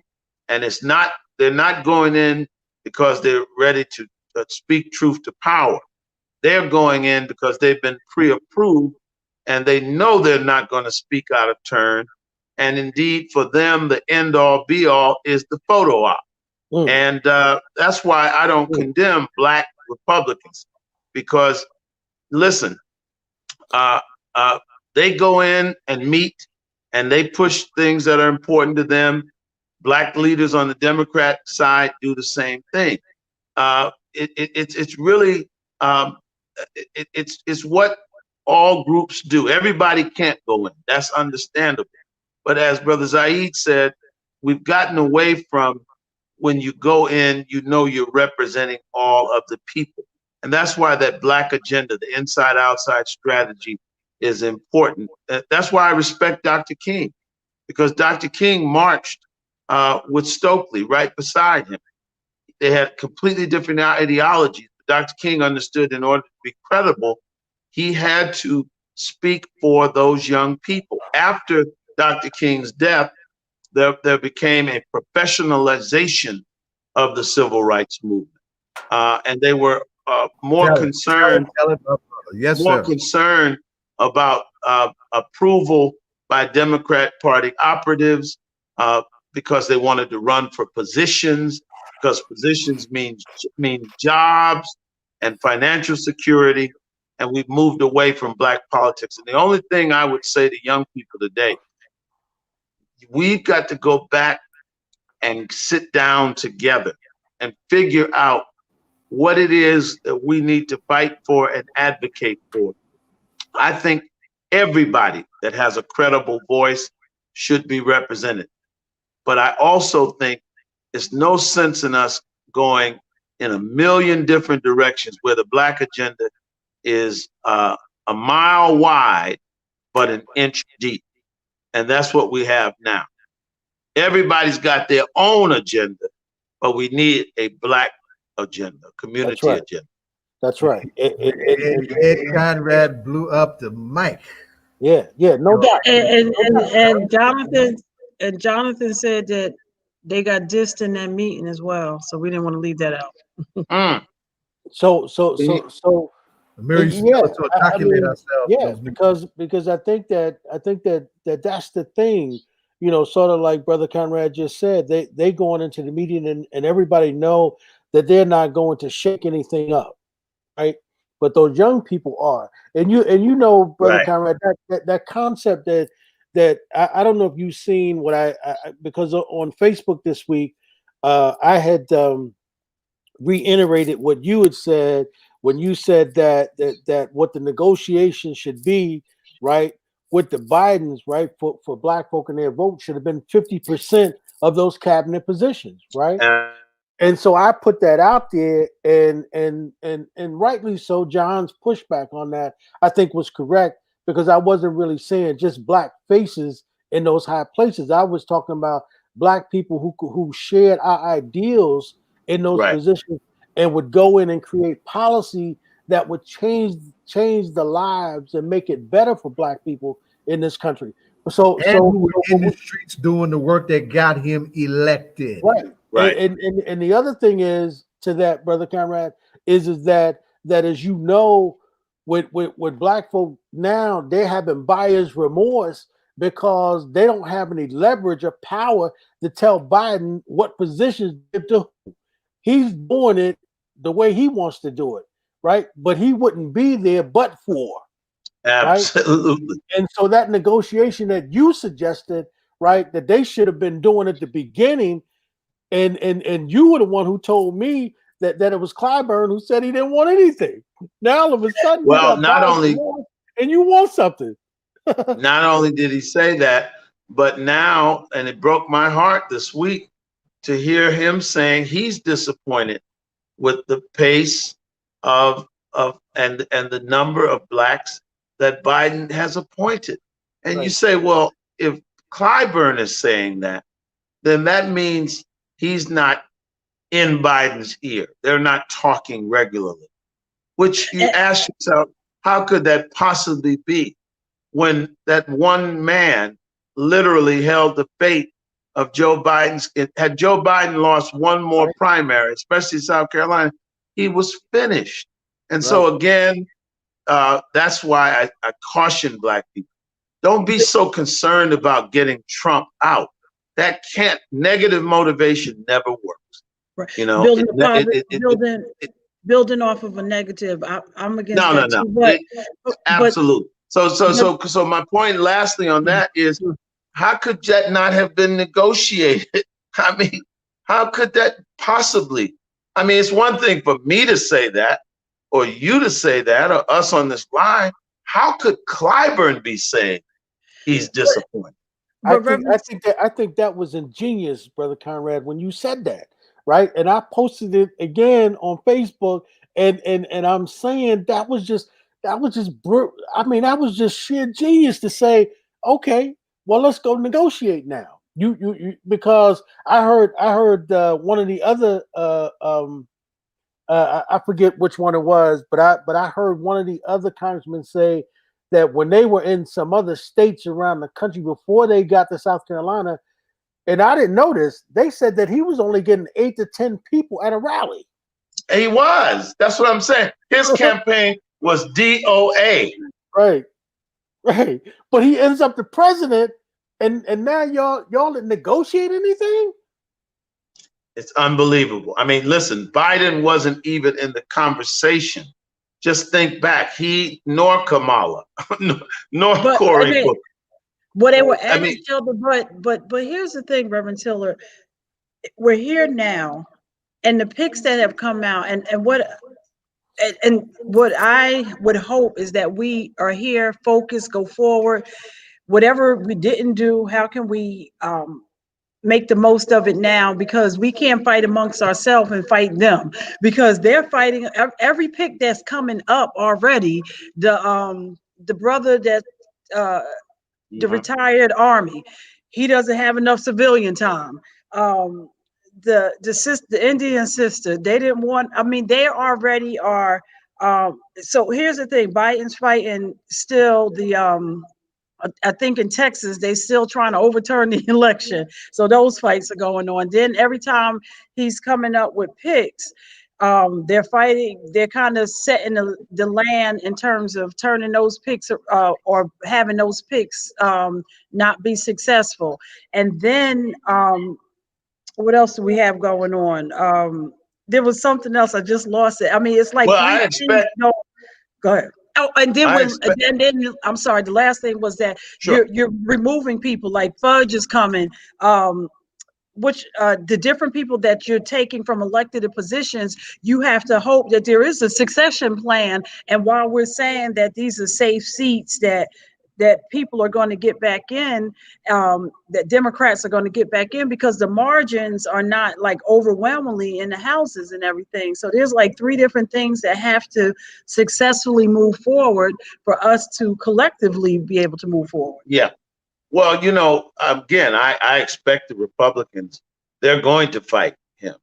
But the people fighting the brother are Democrats themselves. Elizabeth Warren, Blumenthal in Connecticut. Now, they have said that they're not going to allow for the exemption because he hasn't had 7 years outside of the military. But my point is, all of this, Blumenthal didn't put Biden in the White House, okay? He didn't do that. Black people did. And so these things should have been negotiated. And you say make the most, I chuckle, because that's the Black Democrat political strategy and rationale. It's always to make the most of it.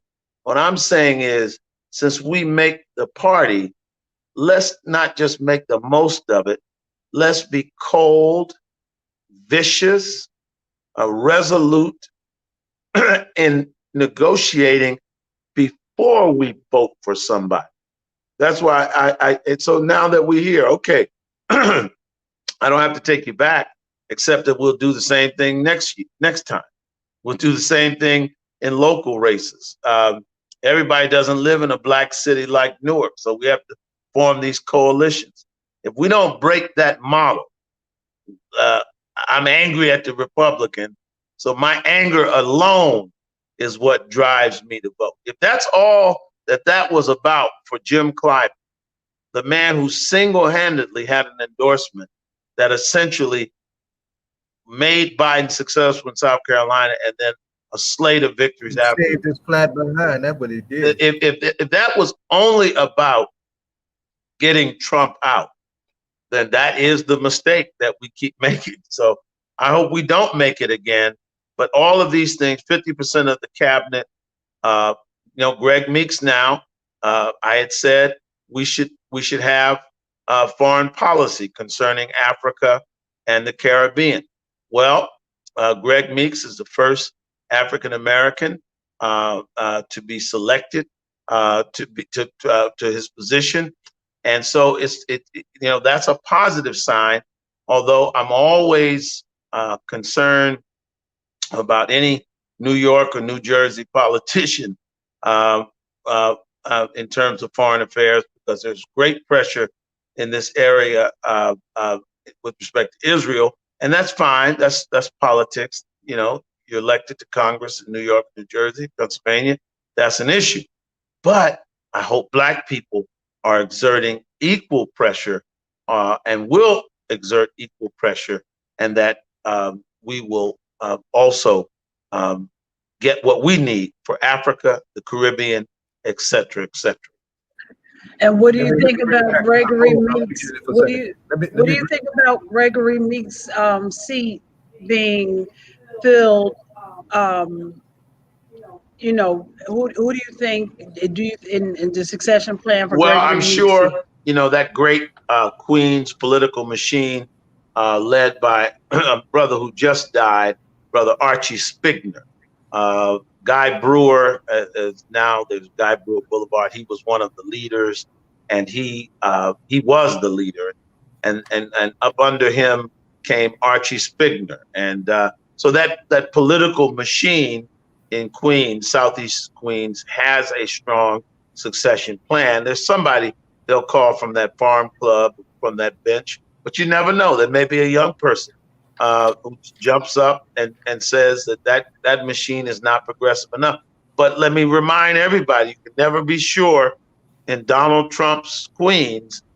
People forget, you don't have to go to Georgia and Mississippi to see racism. Some parts of Queens and Brooklyn are just like being in Mississippi and Alabama. So you never know. One could never tell. I mean, I hope, people like Cedric Richmond and others, they're coming out of seats that will probably be filled with other progressives, other blacks, but one never knows. But thing is, we got to work this stuff out before we vote for anybody. Right. Right. But it sort of sounds like what has happened is, because if you look at what John just said, what he just posted up there a moment ago, in terms of the seat that they wanted to go to Congresswoman Fudge, was they wanted her to get agriculture, right? And he flipped it around and gave a housing over HUD, right? And what's interesting is that you look at the black farmers and you look at this guy who's coming in, he'd already done damage to black farmers, right? And although Biden said today, from what I heard is that he's going to restore the black farmer. Who really believes that? And I'm saying if he sold that to all of those brothers in the Congress, I'm like John said, they've already. I mean, Biden and Harris, and I don't know to what extent Harris has any input, but he's already begun to diss them in terms of that, because they did not negotiate that 50%, like you said, Brother Conrad. And I just think that just made all the sense in the world. That said, look, we want to negotiate the seats. We can have an argument over the people, but we want to talk about these seats. Absolutely. We want 50% of those, and here are the ones we want. We want agriculture. We want attorney general. We want HUD, right? And if you want to be president, we want education. We want education, right? You only getting 3 people at your rallies, but when you go to South Carolina, he's gonna get behind you. And when we leave South Carolina, we're gonna ask black folk to support you, right? Because had not it been for those states that come in, like Pennsylvania, like Detroit, right, like Alabama, the ones that Donald Trump is now trying to overturn, he recognizes that he ain't worried about the white votes.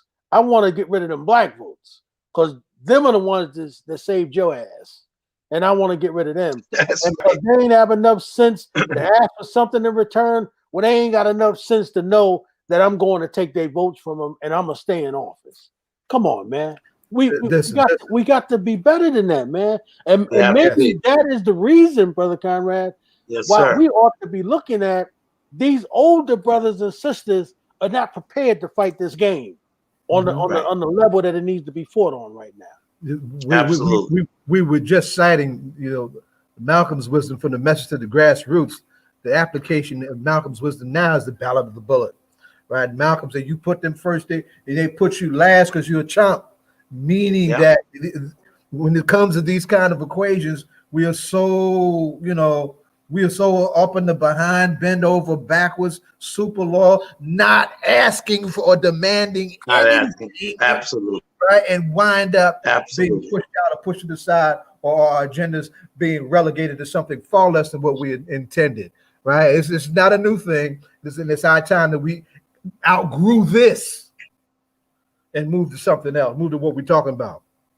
It's all about the United Front.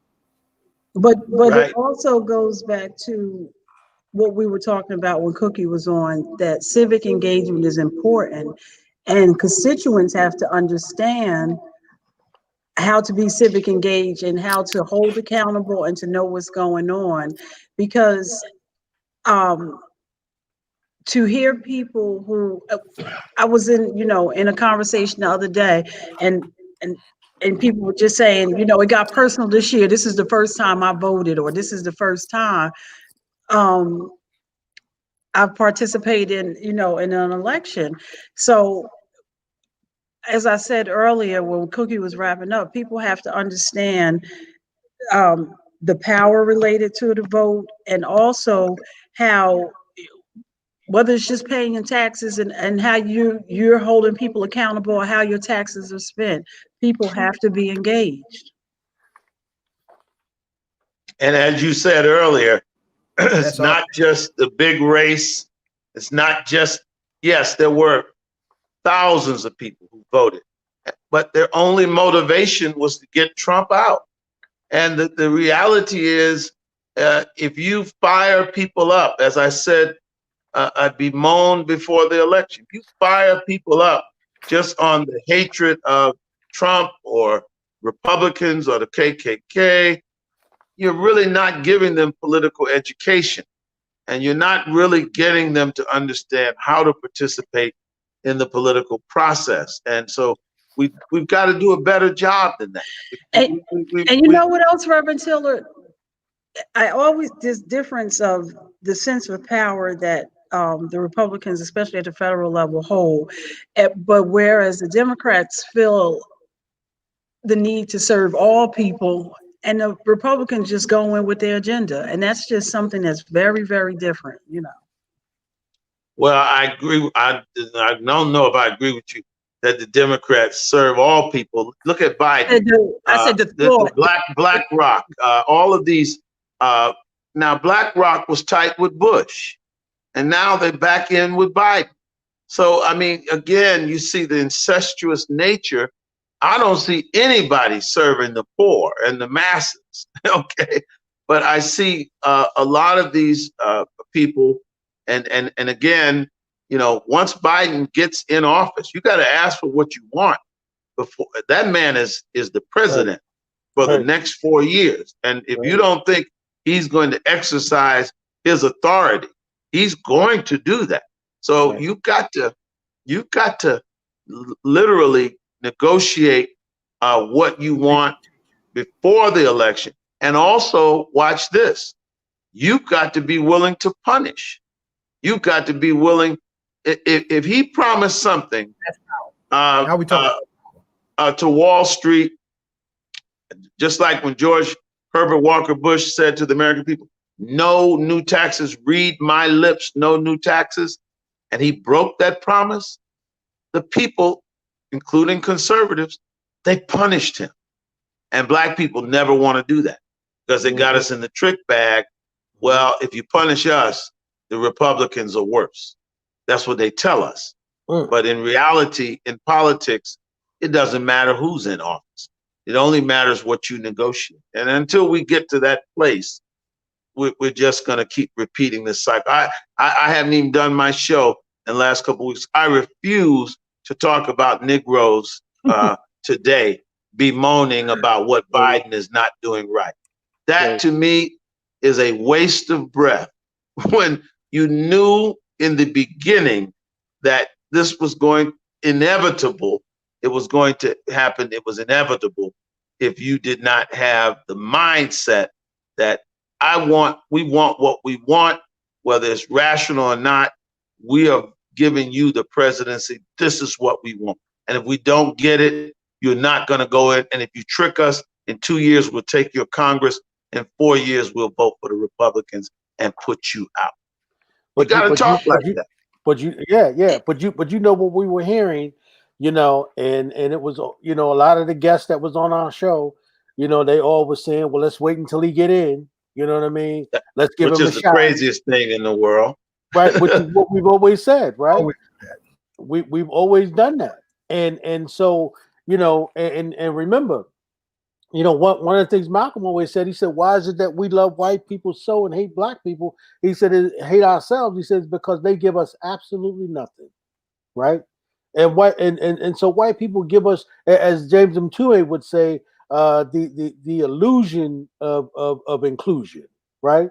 So we have this illusion, and now all of a sudden, you know, we want to have some big say so about what seats he's putting in, and now all of a sudden he's like, yo, like you said, Brother Conrad, I mean, this man's making his own decisions, right? I'm the president, and I don't even say white. I think it's just. I don't even think it's I'm moving. I mean, I know what's racial in this country. And I've never been afraid to call that, and I will continue to. But I also understand that Black people have a fundamental misunderstanding of the political process, including many of our heavyweights. They either are misinformed or they have personal agendas that essentially say that my objective is not to get a good deal for Black people, but to get a good deal for myself. And so I'm going to keep talking about that now that the big bad boogeyman Trump is gone. The one Republican that we couldn't possibly deal with, he's gone now. So I'm still going to say we need a 70-30 plan. We need to have most of our people where we are because we make great progress within the Democratic Party nationally. But about 30% of us need to go in that other party and establish a beachhead, make some noise in that party, and make sure that when they win, we're there and our voices and our agendas being heard. And those Black Democrats and Republicans need to work together all the time. All the time. They work for the people. What I'm hoping, though, Brother Conrad, is that when we come out of the Third National Black Political Convention, I'm hoping that for once and for all in our history, that we come out of that convention 2 years from now in 2022, that on the 50th anniversary of the 1972 National Black Political Convention, that we come out with an agenda that says that this is what the masses of our people want from this government for our support. I'm hoping that we come out with that, Brother Conrad. Reverend Conrad, as we finish up, I always forget to say this, but it hit me today that you look like Radio Raheem. God rest Bill Nunn's soul. Bill Nunn. How often do you get that, sir? I'll take it. As tired as I am today, I'm glad that you give me Radio Raheem. You didn't give me Raheem on the corner. So. Well, next time I see you, sir, I need you to have your big box walking around with an attitude. Yeah, okay. I got you. Hey, All Brother right. Conrad, man, I want to thank you, man, for coming through. Thank you all. Keep doing this great work. I love this program. Where's old Jonathan? I saw his comments, but I miss him. Yeah, he's back there. He's in the agitated, back in the background, agitated, and we don't see. Yeah, he's agitated. I love it. Have a happy holiday, and all of you. God bless you. Year. Okay. God keep you. Hey, until we meet again. There we go. Here go. Yesterday, here he come today. That's what the blues used to say. You saw Conrad asked about you. I did. That's why I jumped in. He missed your level of agitation. I jumped in and say, hey. Yeah. We got an assemblyman in the background. How you doing, Assemblyman Holly? How are you, How's sir? everybody? Happy holidays to everybody. That's my son from my hometown. Right. How's everybody doing? Good. You got your button up on. You took the tie off? Okay. Yeah. How you doing, sir? I'm blessed, maintaining, taking it one day at a time, just like everybody else is. Thank you for being here tonight. Everybody thought that after they voted for weed to be legal on November 3rd, that they could just go outside and smoke on November 4th. But we're here to learn that that's not the case. So can you give us an update on the policy and how you guys are progressing down in the assembly, sir?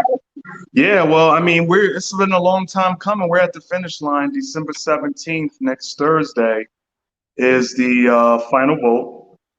And even then, when we pass the law, we still have to wait on the governor to sign it into law. And we have a constitutional mandate to get it done by January 1. And then shortly thereafter, the Cannabis Regulatory Commission will release the regulations, and it will be legal here in the state of New Jersey.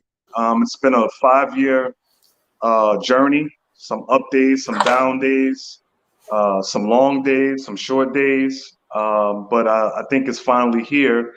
And I think it's something, for this audience who focuses a lot on social justice and social equity, I think it's going to be a very good day for minorities who have been such hardest hit in this so-called war on drugs. I'm very proud of the work we've done, and Donna, you've been following this, and Zahidi's been following this from the beginning. And I tell folks all the time that when the original bill was introduced several years ago in the Senate, it had no mention of social justice.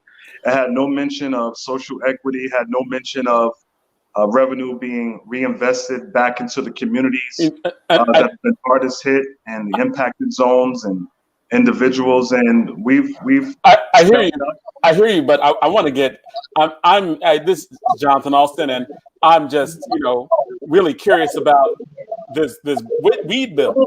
And I know that there have been a lot of stuff that's been worked on, but I just got some questions. Are all the brothers who are in jail on weed charges, are they no longer in jail from this bill? And are all records of people who have been arrested for weed, have they been expunged? Well, Jonathan, apparently you haven't been following the debate because there's two separate issues that you brought up. I asked, that's why I asked. Clarification. So I want to celebrate. There's two separate things that we're talking about. We have one, the marijuana legalization bill, which will outline the licenses and outline the social equity and outline the social revenue investments back into our communities. And then you have the decriminalization, which is a separate bill. So just to clarify, because Jonathan, I just want to walk through it with you, because for the listeners, I think it's important to make it very clear of what we're working on. Absolutely, that's what I want. I'm like, because when you say justice, I want like specifics. How are we getting justice? Well, it's a number of things, Jonathan. This is what I was trying to go through and walk through with you. There's two separate things. You have the legalization bill, and you have the decriminalization bill. So what you have is that any individuals who have current court cases, let's start with the current, who have current court cases, those cases will be automatically dismissed. For those individuals who have had past records and past convictions, they are now eligible for expungements, and they have been eligible for expungements. But what we've added in the decriminalization bill is virtual expungements. We often hear about the encumberness of filing a petition in the court and making, a petition to the courts. What we're going to have here is virtual expungements, when they can jump online with less fees and get it done virtually. And they'll be able to do that online. And what we've done several months ago is allocate $12 million into the court system, because what happened when we went through COVID, right?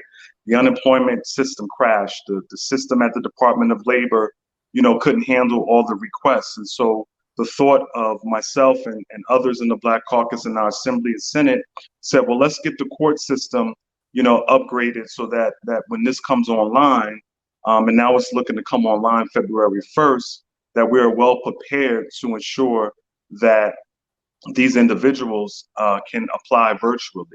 Now, where justice comes in is that, we have a separate bill as well, which is the 10-year clean slate bill that's already been signed into law. So those individuals who have committed crimes and have been clean for 10 years, they are now eligible for expungement as well. So it's a package of bills, and this is what I wanted to walk you through so you understand, so that we, let our listeners know what's actually going to take place. So if you have had past convictions and if you've had arrests currently, all of those will be expunged.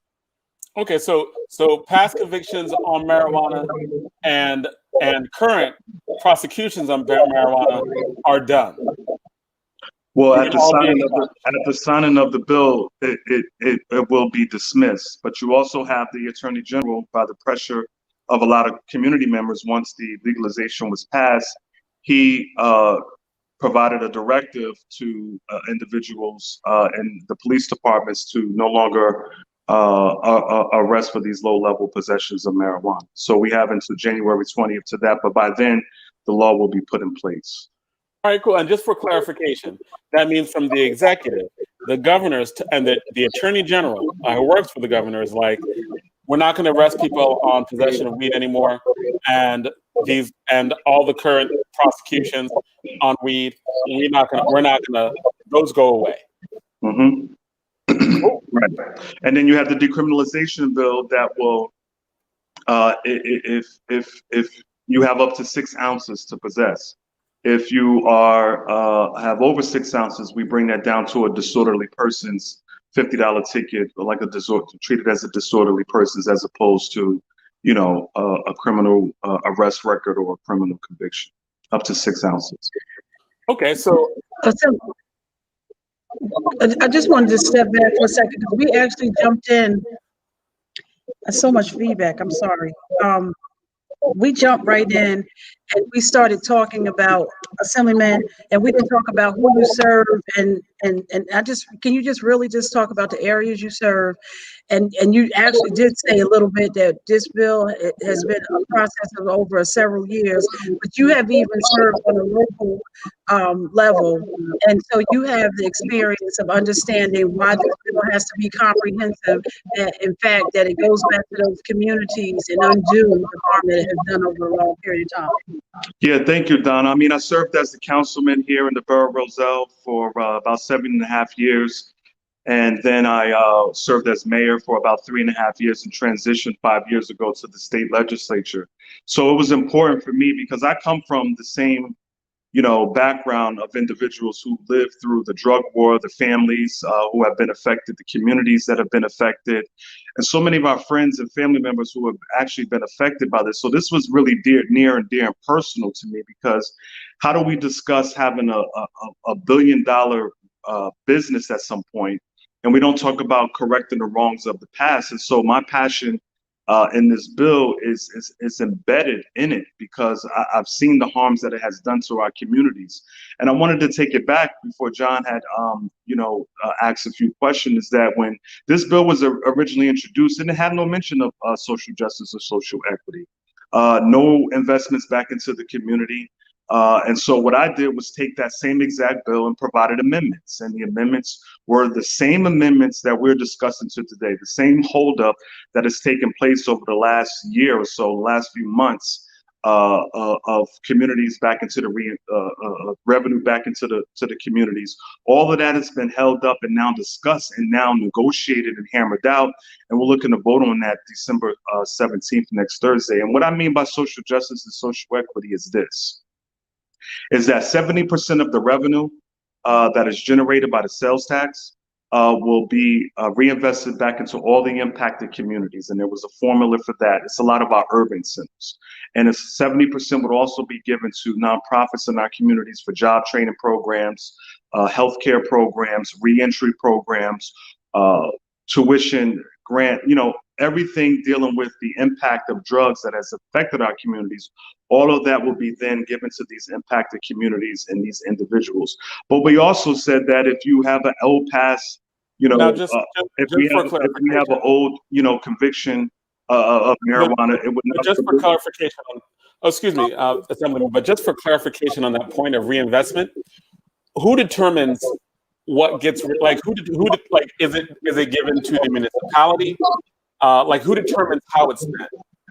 So there's a formula that we put into the bill, and the formula that we put into the bill was high arrest rates, high convictions, population, demographics, and a lot of that came through our, the formula resulted in our urban centers, Jersey City, the Norths, the Camdens, the Elizabeths, all the impacted communities in our urban centers. And so that was a formula that was done. And so the 70% will go into back to these communities. The regulatory commission, which will be established through the first of the year, will then decide, the amount of money that goes to each group or whoever applies with towns that needed that. But then we also added, it's a big push from the Black Caucus, we also added a social equity fund. So we're going to be also taxing the cultivators. So the tax on the cultivators who grow will go into a special pot for social justice, or what we call a social equity fund as well, and that will be disseminated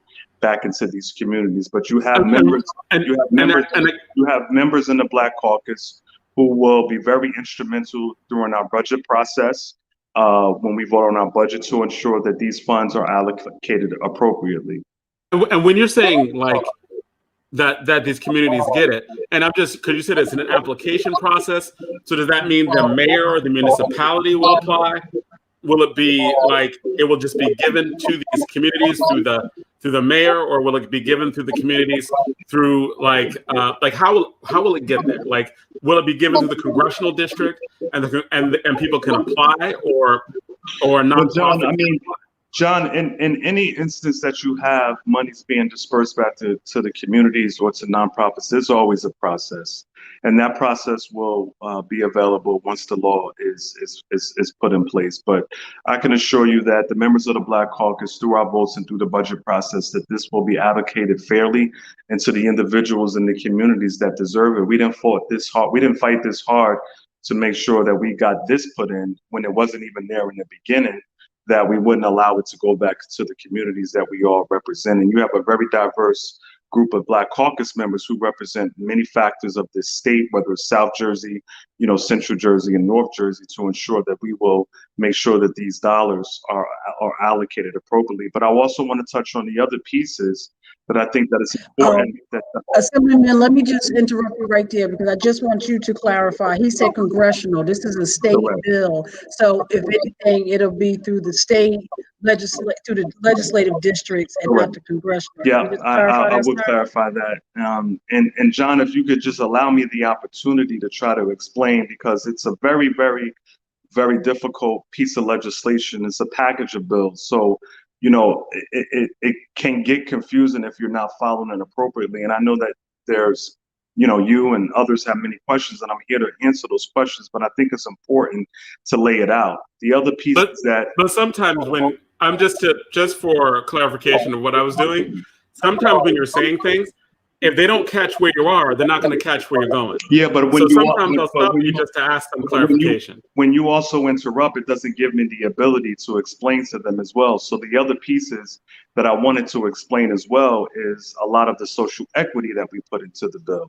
Okay. So I want to start out with that. 30% of the licenses, there's a benchmark for any of the licenses that are released to the applicants. 30% have to go to minority, women, and disabled veterans. We've also set up micro licenses and conditional licenses for those impacted communities. So for instance, John, if you lived in Newark 5 for the last 10 years, you can apply for a conditional and/or micro licenses that will not give you the stringent restrictions or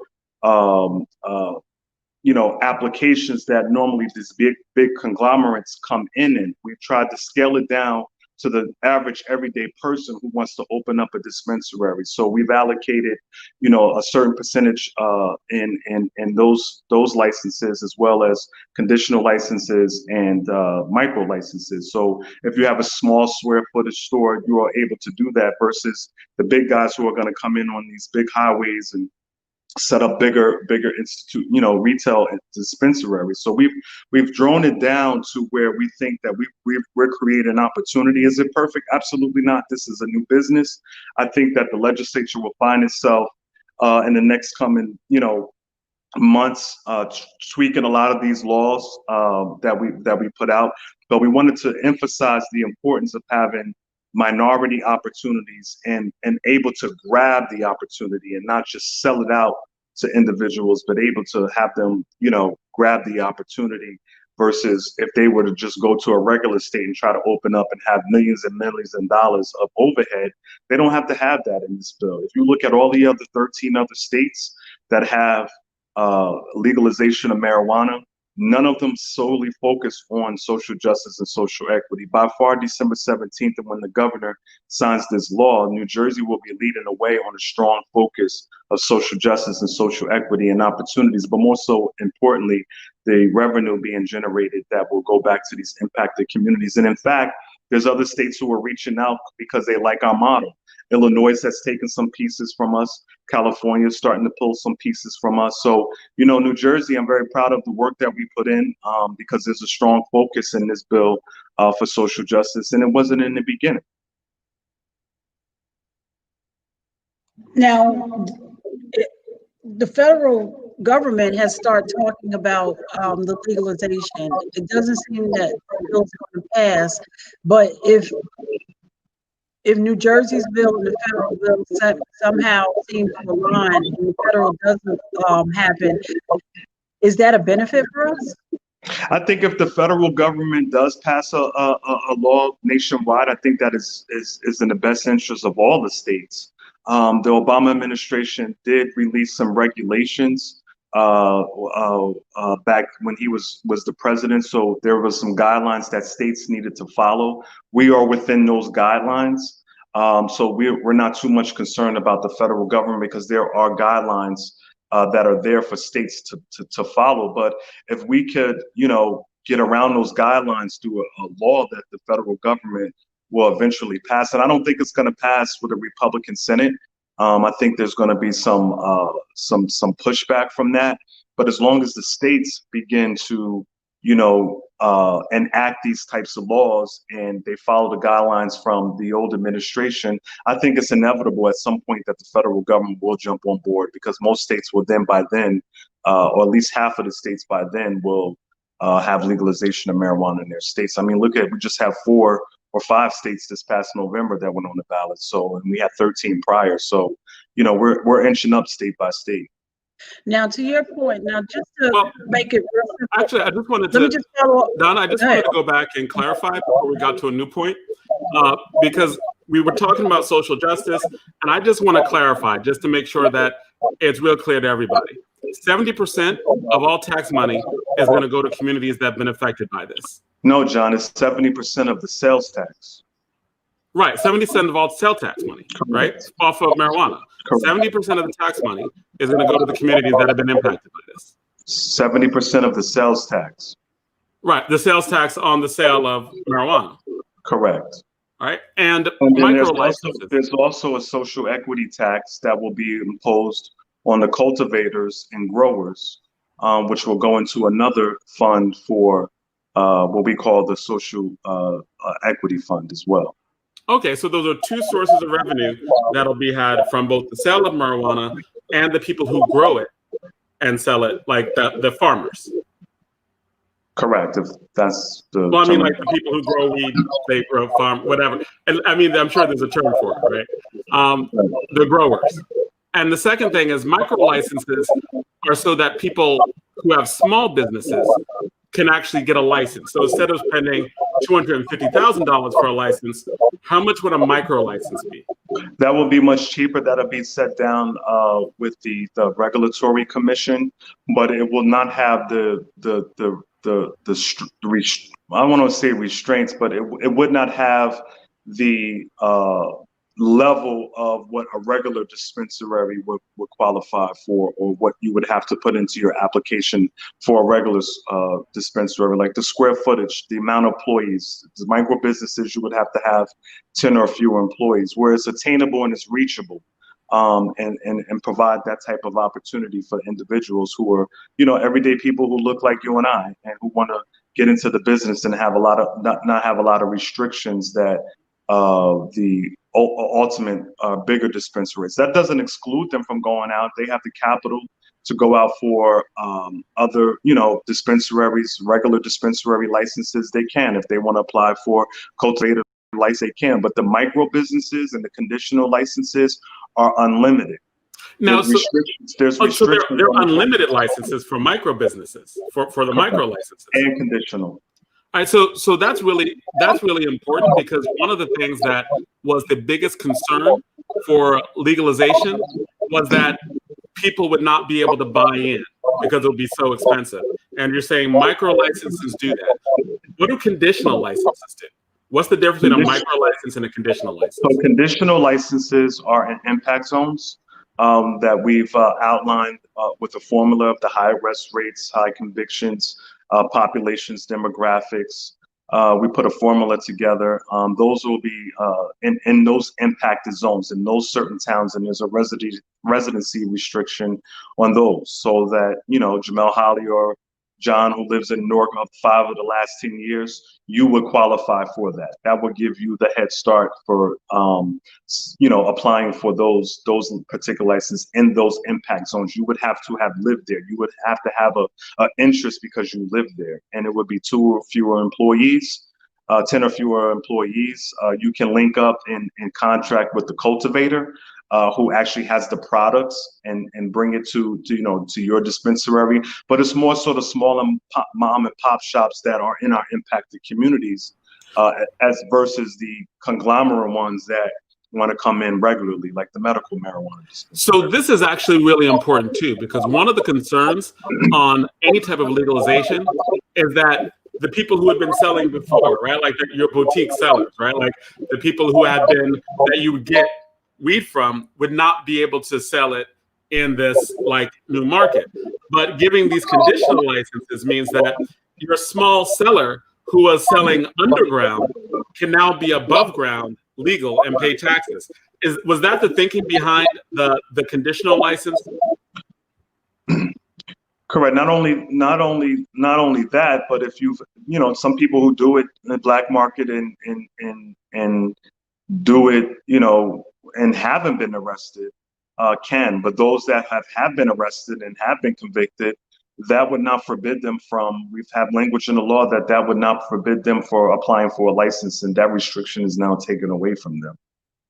So that means even people who had been incarcerated or gotten in trouble before would be, when it was illegal, could now enter the market legally. So your boutique growers, right? Cool. Yeah.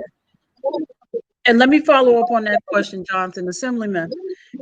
So just take me, so a young man or a young woman, they are incarcerated and because of weed, and I'm just solely weed, they got locked up for weed. The laws have been passed, the expungement and things like that. So can you tell me that person was doing 10 years for X amount, or that woman was doing 10 years for weed. Now the laws have started passing to do the expungement, and then they want to come back and capitalize. Can you just give me a little bit of, on that scenario? Yeah, sure. I mean, it's exactly what you said. They've had some past convictions that they had, some arrests, and it's on their record. They are eligible for expungements, and they can actually go and apply for a conditional license or micro licenses, and their record would not even, matter at this point. And that so that's where the clean slate program comes in. So that person could apply for, because I heard you say that in the beginning. Yeah, the clean slate is not only dealing with that, but it's also dealing with, other drug offenses or other crimes that they have made committed. I think the only thing that we left out was murder, arson, and, endangerment of children. But all the other offenses makes an individual, if they demonstrated 10 years of being a good citizen and not charged or convicted of anything over the last 10 years since they've been convicted of that last particular conviction, they are eligible now for expungements. And then, so the person that was locked up, and you have those licenses where they could have come out because they were impacted, but what if that person has since passed on? Would their children be able to be a benefactor of that license? I don't think that they would be forbidden from doing that. Applying that at all. We're focused more so on the person who have been convicted and charged and had to actually do some time. And again, the reinvestment back into the community is important because that ties into the families, that ties into the community, that we're hoping that at some point capital could be raised enough so that they can draw down from these types of things and hopefully have the overhead costs to help them, whether it's applications, whether it's, some overhead costs in terms of their dispensaries, that they can utilize some of that capital to help them, whether it be the individuals and or the families. Now positioning, the person in Massachusetts has been legal, so they have a dispensary, so they have the wherewithal to how to open a dispensary, and now they want to come down to New Jersey. Do they, can they just come down to Jersey and open up a dispensary as well? And who's that in particular? Just an person individual? that had the business owner in Massachusetts, and he is a resident of Massachusetts as well. And he has a big Well, dispensary up there. But I know when we first started these conversations that people were coming from different states who had dispensary to open up here. Has that changed?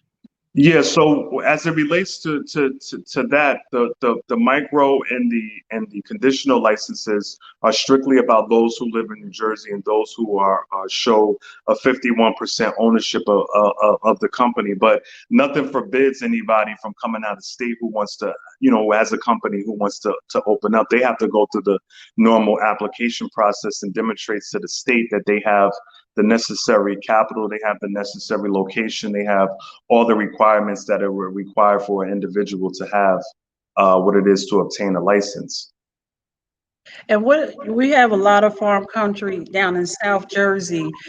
How are our farmers looking at this opportunity? I think they're looking at it. I think they've been looking at it. I think that before even legalization was even a discussion several years ago, I think that farmers in those areas that have had, big acreages have been looking at it, because I think it was inevitable at some point that this will come forward. And so they've capped that piece for the first 2 years. Only 37 cultivators will be allowed the first 2 years. In the state. I suspect that number is going to change, because I think the demand is going to be so high. When you look at New Jersey, we're so perfectly and uniquely situated that Pennsylvania, that New York, that Connecticut, even some in Virginia and all the surrounding areas will come to New Jersey just for this particular benefit because of our close proximity. So I suspect that number, and we'll revisit that at some point, that's going to change. I think 37, capping it at 37 the first 2 years, I think is going to change dramatically once they see the demand is at a very high level. I kind of smile because I know in our summertime, our tourism, you see the signs that you can, the farmers, come for the Jersey corn, come down for the Jersey shores. Has tourism been at the table to think about the marketing aspect of this, or are you just going to wait and see how it evolves? I think it's a conversation in the back room. I think that it's so new that I think that it's gonna, wait. It's kind of like a wait and see thing until it evolves. Like you mentioned, I mean, it's a new industry. It's a new business. It's, New Jersey's, unique in itself. Most folks said that New York would get it, and they were looking at New York. Most folks said that Pennsylvania would get it. I just think that it's a, it's an ongoing, it's a new industry. And I think that everyone is learning as they go along. Nothing is perfect. I don't have all the answers. No legislator has all the answers. No department has all the answers. I think it's more so, okay, here's the situation. It's a new industry, and let us see how this evolves. And the legislature is there to try to see where we could, tweak the laws and make it work better. At the when you're talking about a commercial, I'm thinking about the old New Jersey and you, perfect together, right? And you talk about people, talking about like, all different brands of weed coming up, like New Jersey and you. I mean, you think about it. Go back to the old stuff, right? I do have one more question, because this is potentially really good news, right? Are we saying that as of right now, right, or at least as of the passage of these laws, that there won't be anyone currently in jail? Maybe actually 2 questions, right? Like, is there anyone currently in jail for weed right now? Like, is anyone currently in jail for weed right now? And will they be in jail after these bills are passed? Well, I mean, 88 people every single day are being arrested for low-level possessions of marijuana. I mean, so, 88 people are affected every single day on average. But that stops. Like, that stops with this. So at the signing of the bill, for the arrest part, for the regulatory part, we still having to wait till the cannabis industry, the Cannabis Regulatory Commission, sends the regs, but at least the arrest will stop. If someone is in jail for weed for a long period of time, it's just not weed. I think we get caught up in so much of the weed. If someone is in jail for, like, let's say 10 years or 15 years, it wasn't just weed. It probably had package of, gun charges or, other types of drugs and drug offenses that came along with it. I can't imagine that someone's still been, unless it was a very large kingpin that we see down in Florida that spent 90, a lot of years in prison. But I don't think that there's low-level possessions of marijuana people who are still in jail just for weed that have been there for 10 years just for weed. So there's no one who like fell through the cracks on like some because you hear all these horror stories, you hear all the from New York, you hear the residual from the Rockefeller laws that from years ago, you hear the horror stories where people from are incarcerated for just random reasons, and the really crux of this is most likely there aren't people who are still there, but if they were, hopefully these laws would take place, these laws would help, and would the laws help people who were still there? Let's assume you're basically saying they're not really people who are there now in jail for low-level drug offenses. Well, when you say jail, I mean I take it as a local level prison, a local level cell or county cell that's somebody within a court. So I'm sure there's some level of people who are incarcerated right now because of marijuana, but these laws will help. I mean, you have to look at the whole systematic, the whole system as a whole. So yeah, will this law help? Will the decriminalization of marijuana help? Because all of these decades, they've used this system to incarcerate us. So at what point do we stop the bleeding? This is not going to fix everything. I don't proclaim to step out here on this show or step out on the stage of everywhere that I've been that said this is going to clear everybody and free everybody. It's not. But what it will do is it will stop the bleeding. So I think we need to focus on how do we stop the bleeding and how do we start here and have this conversation here and get accomplishments here and work on the next systematic barrier that is out there. I think this was a step in the right direction to clear away after decades, centuries, families, all of these years that have been affected. We're never going to settle it with this, right? Because it's been a system that has been built up way before I was even born. And I think that's good to say. Here you have a young African-American male in the state legislature who's saying, okay, New Jersey, let's stop the bleeding. Let's focus on this now. Let's clear this up. Let's get this out of the way. And let's move on to the other stuff that we can continue to chip away at. But this is not going to do absolutely everything. And I think that's really good to say that, right? Because there's a lot of perceptions that when you talk about social justice and you talk about the bill, there's the perception that it would solve everything or would solve most things. So I think it's good to clarify what it does solve and what it doesn't solve. Yeah, right? I mean, I think it stops the bleeding. I think it's a start in the right direction. Like I said, before I entered the assembly 5 years ago, tell me who was having a discussion about this. Tell me who was having a discussion about giving people on parole and probation, 88,000 people who are on parole probation, they're restoring their rights to register to vote. I mean, I think Donna Williams was saying other people though too. A lot of these issues were occurring way before I got here. Right. A lot of these issues were occurring way before I was even born. So what I'm here to do and here to say is that let's start cutting away at these barriers. In case in point, when we were negotiating with the driver's license for immigrants, what I saw was that, I wasn't so much opposed of immigrants having driver's license, but where I come from and what I see is that brothers and sisters who look like me, their license was being suspended because of child support. So I said, and I raised my hand, I said, well, we're going to give immigrants driver's license, move the restriction for brothers and sisters and Hispanics who look like me, move that restriction that if they can't make a payment on child support, that their driver's license shouldn't be, revoked. So it's systematic barriers that we got to continue to chip in every single day, every single law. And I think one accomplishment after another accomplishment after another accomplishment, you'll start to see the progress that we made in the healing in our communities at the end of the day. Assemblyman Holly, we just have a question. Sure. From the public, the $12 million to the courts system for virtual expungement will be in place by February 1st. That's a question mark. That's only 7 weeks away. And then John can take it out. That was the question. Yeah. So we actually passed that allocation several months ago, but COVID happened, and so through the governor's executive orders, he extended that to February 1st. Understandably, there was a lot going on, just had to take some time because of everything that we were dealing with. But by February 1st, individuals and the court system should be updated enough to handle a lot of these virtual expungement cases. And if an individual wants to go through the courts to have it, the regular way, they still have that opportunity. But if individuals who want to do it virtually, they can. And we'll have that opportunity too. And so thank you so much for coming out. Thank you so much for being on the show. This was actually, I think we learned a lot about the bill and what some of the things are. Especially, I like the parts about boutique dealers and the small and the different micro licenses, et cetera. I think it was very informative. Thank you.